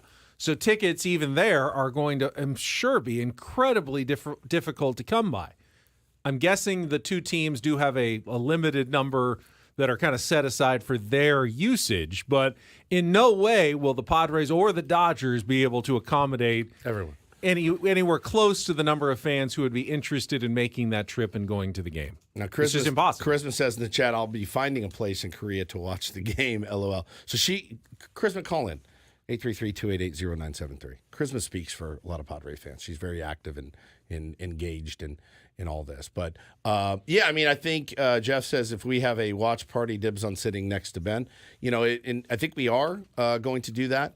Now, Charisma says she's too shy to call in. I like anything, I would imagine, if you get there'll probably be some last-minute, resale tickets available. That's it. So the question is whether you want to risk a transit Pacific flight to Korea on the chance I might be able to acquire tickets, as I walk up in front looking for a scalper. Hey, I got tickets to the game here, tickets to the game. Good, because I just took a 16-hour flight to get here hoping I'd be able to get in. So have you guys ever done that? I have so many friends that have said, "Oh no," I'm like, "Oh, you're going to so and so? How much do you pay for tickets? Oh, we don't have tickets yet, but you're driving all the way up there? Yeah, we should get them from Scalper." I'm like, I've heard that too. What? I couldn't imagine leaving without. That'll give me so much anxiety. It's my number one. It's the number one thing I have to have in my hands / inbox is the tickets. I'll make the hotel work. I'll make the travel work. I'll make the food work. I'll make it all work. I need the tickets to the event. When I went to U2 at the Sphere, huge, same type of process. I joined the fan club, paid $50 for that, just to have the right to be able to buy the Sphere tickets. Didn't get them. Did not get them. Couldn't get in at the last minute to get them. Ended up having to go nuts and do the VIP package, so I was assured those tickets. I couldn't imagine, like, oh, I'm going to book a trip to Vegas, and then I'll walk around the Sphere and see if anybody has some extra tickets. And that's Vegas. That's Vegas. This is Korea. Yeah, this is nuts. Yeah, that's an hour flight as opposed to a 16-hour flight, like you said. So, look, I hope if you were planning on going and you want to go, that you get to go and experience it. It will be, for those of you that do make it in, please report back, because I'm fascinated. I want every detail. I think it's incredible. I think what is always frustrating is that if you have enough money, you'll be able to get tickets. Charisma 833-288-0973. You could show up, and you can always make an offer that someone can't refuse for their tickets. Most of us can't do that, though, and obviously, wouldn't want to risk the expense necessary. Now, But it's pretty cool to go over there anyway. Even you know being what I mean? there, Even being there would be amazing. Still, a trip to Korea, experiencing a different culture, a different country, the food, everything would be an amazing trip. Yeah, you're not going to be disappointed because you didn't get to go to the. I mean, you will be disappointed, but it's not going to be like there's so much other things that you can do. My guess is there will be tons of stuff kind of around the ballpark, and you can do probably when you're there. But it would be tough to go all the way and then not be able to get into that last step. All right, the game. Take her. Charisma, good morning. I know you're, good I know morning. you're We'll be shy. we'll be very kind and very supportive. Very gentle. I missed the beginning part. I just caught up and I heard Korea talk and I was like, I'm stressing out over here because I've been waiting for this Hail Mary for months. Okay, so did you book your travel already? Yes. Is it? So I'm already going to be in the Philippines. So I was just going to hop over to Seoul. So it worked out that way for me. Okay. But we're going still. I feel like Korea can be done in a few days. If I decided to change to Japan or something, I'd need another week or two. Okay. So now you're not necessarily, I mean, you're going to get in the lottery and try to get a pair of tickets, yeah? Of course. I Okay. mean, I'm entering. The terms and conditions aren't super clear because I've had people texting me already saying, "Should I enter for you? Will that help?" Yeah, and I'm if tier ones are members, should they enter and then they can give or sell the tickets to Charisma? Or? It doesn't word that properly, so I don't know how they're going to do the distribution because obviously, what if someone tried to enter and buy to resell? What if they're doing that? I know. So I feel like maybe they should add that in as soon as possible, maybe to avoid that. But maybe it's just going to be just as strict as they are doing it for Korean residents, where they are checking IDs at the door. I don't know how they're doing that either, but maybe that's how they're doing it too. I think I'll be mad if there's it's a ton of Dodgers fans get to go and Padres fans don't. 100%. That won't be fun. Now, my guess is there's more Dodgers fans just in general in Korea, especially there'll be a lot of people who come from Japan probably to watch Shohei Ohtani and Yoshinobu Yamamoto. Slightly shorter trip from Japan than Yeah, but there's California. gonna be a lot of people there to see Ha-Sung Kim. Is there a way to add, I don't know, 75,000 seats to this place? Because folding chairs perhaps might be a good idea. It's really small. I mean, it's not a ton bigger than Pachanga Arena, this baseball ballpark in Korea. So, Charisma, I hope it works out for you. One of the biggest Padre fans I've ever met. I hope you guys I'll be get there. to go. Yeah, you'll be there regardless. We'll be there. I'm going to need a full report when you get back. I will call. I don't know what time the difference is on the top of my head, but I will call you guys. You are amazing. Thank and you you. did so great on the radio. Well done, my dear. Okay. I'll talk to you guys Crushed later. it. See ya. Should have offered Charisma the Doobie Brothers tickets while she was on, but oh well. Just to ensure her that she gets to go yeah, to get something. something at least. No, we've got tickets to give away right now. Can I interest you instead in some Doobie Brothers tickets, my dear? Can I? That is a concert on June 25th at North Island Credit Union Amphitheater. Tickets go on sale in less than 30 minutes at Ticketmaster.com. Last pair to give away, though, right now to the fifth caller at 833-288-0973. 833-288-0973. Got Things Ben's Likes to wrap up our week. Final segment of Ben and Woods coming up next year on 97.3 The Fan.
All right, final segment of Ben and Woods. Things Ben's likes coming up here in a second. Things Ben's likes. Things Ben's likes. Things Ben's likes. Cash. He's done. He is D-O. 5 days without a guest. You'll be fine. Can we bring in Craig Elsten as our one guest of the week? Yeah, let's do it. All right, Craig, we need you. Where are you? Where'd he go? Where'd he go? Where's Craig? I think he went to the bathroom. He went to the bathroom. Perfect. All right, let's check traffic. When Craig comes back, we're going to bring him in as a special crossover guest here on 97.3 The Fan. From the 97.3 The Fan Traffic Center, here's Kelly Danick. Traffic is sponsored by San Diego Imperial Valley high-intensity drug trafficking areas. Wrapping up our morning drive with a traffic alert. Northbound side of the 163 near Genesee. 2 right lanes are blocked. This semi dumped a bunch of steel beams in the roadways. So, yeah, give yourself a little extra time if that is your route. That's northbound 163 at Genesee. 2 right lanes are blocked. Also going to find on the westbound King Freeway, just past College Grove, a collision involving a couple vehicles, clearing that into the center divide. Drugs today are different. Fentanyl is often mixed in the pills disguised to look like prescription medications. It's important to listen to your kids and what they know about drugs. Talk to your kids. Don't let time run out. Start the conversation. Go to thetimeisnowsd.org. I'm Kelly Danick with Ben and Woods, San Diego's #1 sports station, 97.3 The Fan. All right, Craig is with us. We're going to do a little Friday crossover. As I was talking about earlier, we have not had a guest on all week, so technically you're our first guest of the week. That's right. But you work here, so you're not really a guest. No, you're not really a real guest. You used to be a guest. I feel bad about this, but you're also going to get hazed as the newbie. The new guy. Here at the station. Yeah. You didn't do anything wrong. You didn't do anything wrong. It's just you're the rookie. Like rite of passage. You're the rookie. Look at him. He's looking down. What's in front of me right now? We all get it. So Craig is going to be bean boozled here on 97.3 Am I The just Fan. right in saying there is a 50% Yes, chance? you have a 50% chance you will get a Happened to me. really good peach or barf. I got peach. I have yet to get a good lost one. every time. Single time I've spun, I've lost, but it is possible. Have you spun as many times as him? No, I've spun more. So there's been more losses than wins. Correct. Yeah. So theoretically, the tin is There's in my more. favor. Yeah. If it was loaded with, I don't know how they load it. Like, is it 50-50? Is it 75-25? I have no idea. Ben lost twice. But we know there are So good it's like flavored plus ones. 2. The bin's plus 2. right? And I lost. Yeah, 3. But you were good. I was so good. Yeah, the bin's plus 2. Okay, bin's plus 2. So all you got to do is spin it, man. So spin and let us know what your options are. There we and then go. we'll open it up and we'll pick one out. I do enjoy the physical aspect of it's a very game show-esque kind of spinny wheel. All right, he has spun the wheel and peach or barf. Another peach or barf, just like Woods. And that's when we know that a peach is gone. Oh, that's a good point. From the tin, that's such a good point. we know the peach is out of there. Oh my god! Plus 2, but it's minus 1 on barf. Oh no! You and your analytics. I was seriously taking this analytically. I felt very comfortable. So it's got to be that match the color, and it's they look exactly the same. All right, so orange with the specs. Oh god. Okay. Poor Craig. All right, Here we here go. we go. And There it is. it's got the color. We'll know shortly. Bro, we'd never do this anymore because these suck so bad. I hate you guys. Welcome to 97.3 The Fan. Yeah, welcome to the machine, bro. You're on the machine. We eat what we want. I'd recommend just a couple quick chews and then go and swallow Here we either go. way. Oh. It's got to be barf. Oh yeah. It's not that bad. He looks like he's okay. Yeah, it kind of tastes like a baked potato to me. It was barf, though, wasn't it? Well, it ain't peach. Well, it wasn't peach. It's not baked potato. That's an interesting. I mean, it's got an umami type thing to it. Now the worst Dead is like, fish was the worst thing. One of the worst things I've ever tasted in my life. It's stay on your teeth. It's a little umami. I may want to wash my mouth out. Yeah, you will want to wash your mouth out. Yeah, the aftertaste isn't great. No, he said the dead fish was with him. He said he didn't eat. He couldn't eat. I lost my appetite until at least dinner that day. That was bad. Here's $1 million idea. As he just said baked potato, just give me jelly beans that taste like my dinner. Steak, mashed potatoes, broccoli, and then you're satiated. It's like a Willy Wonka That was the thing, original, that was the gum that tasted like, it's baked potato. Right. It's roast beef. That's right. It's delicious. That's right. It's hot and delicious. Oh, and blueberry pie Then you got to finish. the blueberry pie, Yeah. and she turned into a blueberry. That's right. Just like Willy Wonka. blueberry pancakes. All right, so you did get barf. So I guess barf's not that bad. I mean, if you're Ben, he did this when he ate his. He goes, and you can see that. I'm an adventurous eater, and I have a strong stomach. So I was surprised how viscerally I reacted to dead fish when I got it. And it stayed with you all day. Well, Adam says we need to give Sam a jelly bean. Sam's not a rookie, though. He's been here Sam's for a while. He's a vet. Man. He's gone through the trenches. Adam He's gone through the wars. Pain I want to give Adam. Yeah, he just thinks why it's doesn't good Adam get a content. bean? Has Adam had a bean? I think he has. Yeah, actually. we gave him. Yeah, and he got good. He got something good, didn't he? Oh, so really, it was only plus That's one. right. Then. Damn it. Yeah, Violet Beauregard. Once I got peach, turned I knew into I the was blueberry. Don't care how. Yeah. Interesting. So lots of Padres news to break down lately. Been a very little slow. You started the new gig here, and the Padres went radio silent since. Yeah, it's been really cool. It's been super fun since your arrival. I've made up. I think today will be my 15th made up trade. Oh, okay. Yeah, every single day the Padres don't do something, Craig does something for them. Did you see great the content? Now, did you see the fake Heyman? Oh, John last night? Heyman's the fake fake Heyman. trade? Fake Heyman made me flutter a little bit. Yeah, Kepler and Polanco. We literally traded for Kepler yesterday or the day before. Yep. So it was again, obviously depending on the return. What were you willing to give up in that deal? Oh, no, I don't think it would take a lot. Because it's just 1 year, right? It's 1 year plus it's $10 million, and the Twins are trying to move money. So I think it would take a third tier. Not really. Yeah. Well, then why are they doing that right away? They've got $10 million in the budget. Why aren't they signing Aaron Hicks yesterday? What's he going to command? Major league minimum.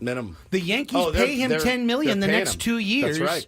He went to Orioles Baltimore, last year and played pretty well. He was good for like 200. And by the way, he's been okay other previous seasons. But I like the idea of a switch hitting 34-year-old veteran who is either going to be surprisingly good or cuttable at any time when you've got something better to replace him with. It's for ballers on a budget.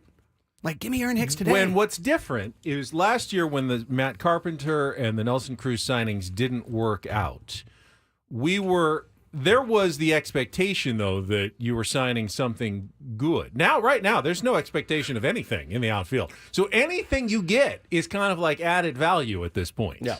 You're like, hell yeah, I'll take Eddie Rosario in a heartbeat. Give me Aaron Hicks. I mean, anything makes the team better at this point. Yes, anything. Right now we have two rovers in left and right center field. You really don't need to sign a great play. It doesn't need to be a home run like, oh, we just got a guy for $1 million and he hit 40 home runs. No, you get a guy for like $3 million and he hits 255 with 18 home runs. You've made the team considerably better for a mediocre kind of player at this point. Well, where do you stand on the? I read this once and I thought about it and I kind of snickered when I saw it. And then I went, no, this is going to be kind of my new benchmark. Is there are no bad 1 year deals? There aren't. I mean, it's pretty much agree with that. You're locked in for a year. I mean, if it's a player that doesn't help you and it puts you over the CBT threshold and puts you into penalty territory, that's a bad 1 year deal. That's a bad 1 year deal. Yeah, but I don't think we're not worried about that here right now because we're not going over any line. I don't think. You think about if you could go back last year, undo some of the 1 year deals that they did, get you under the threshold for last year, so you're not worrying about it this year. We'd be happy about that. Yeah, I mean, there's Adam Engel last year got $1 million. Didn't even do anything. David Dahl, right? I think he was a minimum guy. Rugi. Yeah, I mean, and so I just kind of fall on if this is going to be a transition year, great. Then plug the holes and let's let the chips fall where they may. And I understand all of the thoughts about burning years of prime and all that. You don't have a choice. You could win in a transition year. You could win in a transition year. Absolutely. It's happened plenty of times. 100%. So, but, are they waiting out the market at this point and just kind of seeing where guys fall? I'm still, and Ben is, and Paulie is as well. We're kind of surprised Jurickson Profar's not on the roster yet. I mean, it feels like a foregone conclusion. Well, the silence combined with the lack of activity allows the mind to wander. Sure.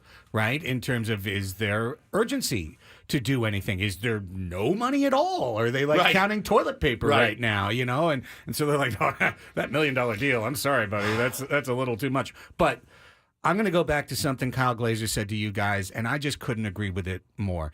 The single biggest mistake we could make this year is just to push Marcy, Merrill, Paulie, Mortarella, push them all into the lineup.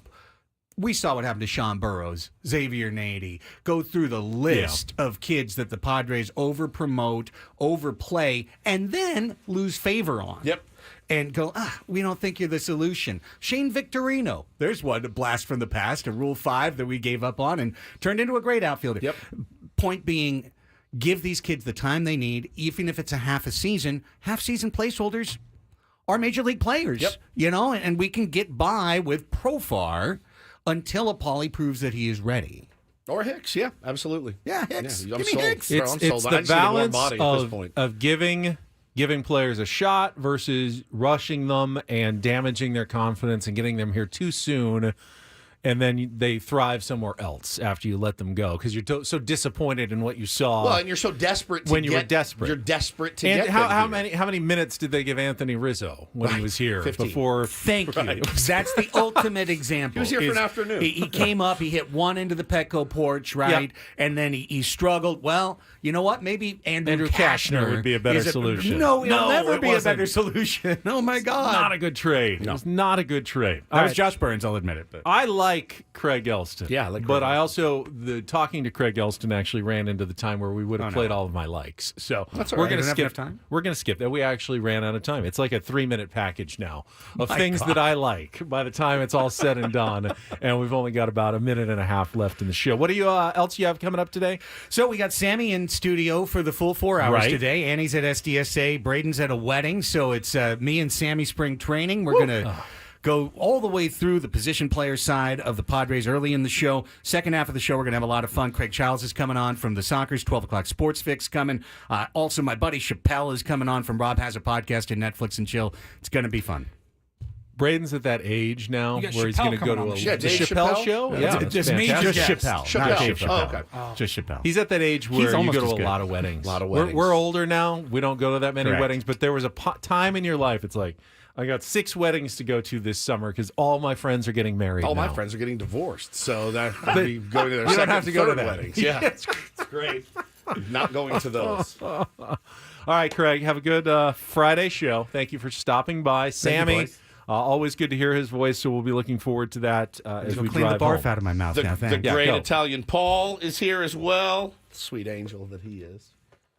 Tell him about Italian heritage. I told him he's a little offended. Against his He's Mets. a little offended by it. He's offended. Yeah.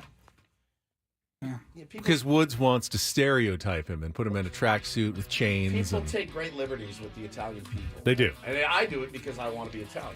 But, you know, Irish people, everyone, Yeah. we've taken our liberties occasionally. You're not wrong. All right, that's it for the week without a guest. So thanks to no one who came and joined us this week. Craig For doesn't count. executive producer Paul Reindl, for Stephen Woods, I'm Ben Higgins. Have a great weekend. We'll talk to you Monday morning at 6 a.m. Ben Woods on 97.3 The Fan. So long.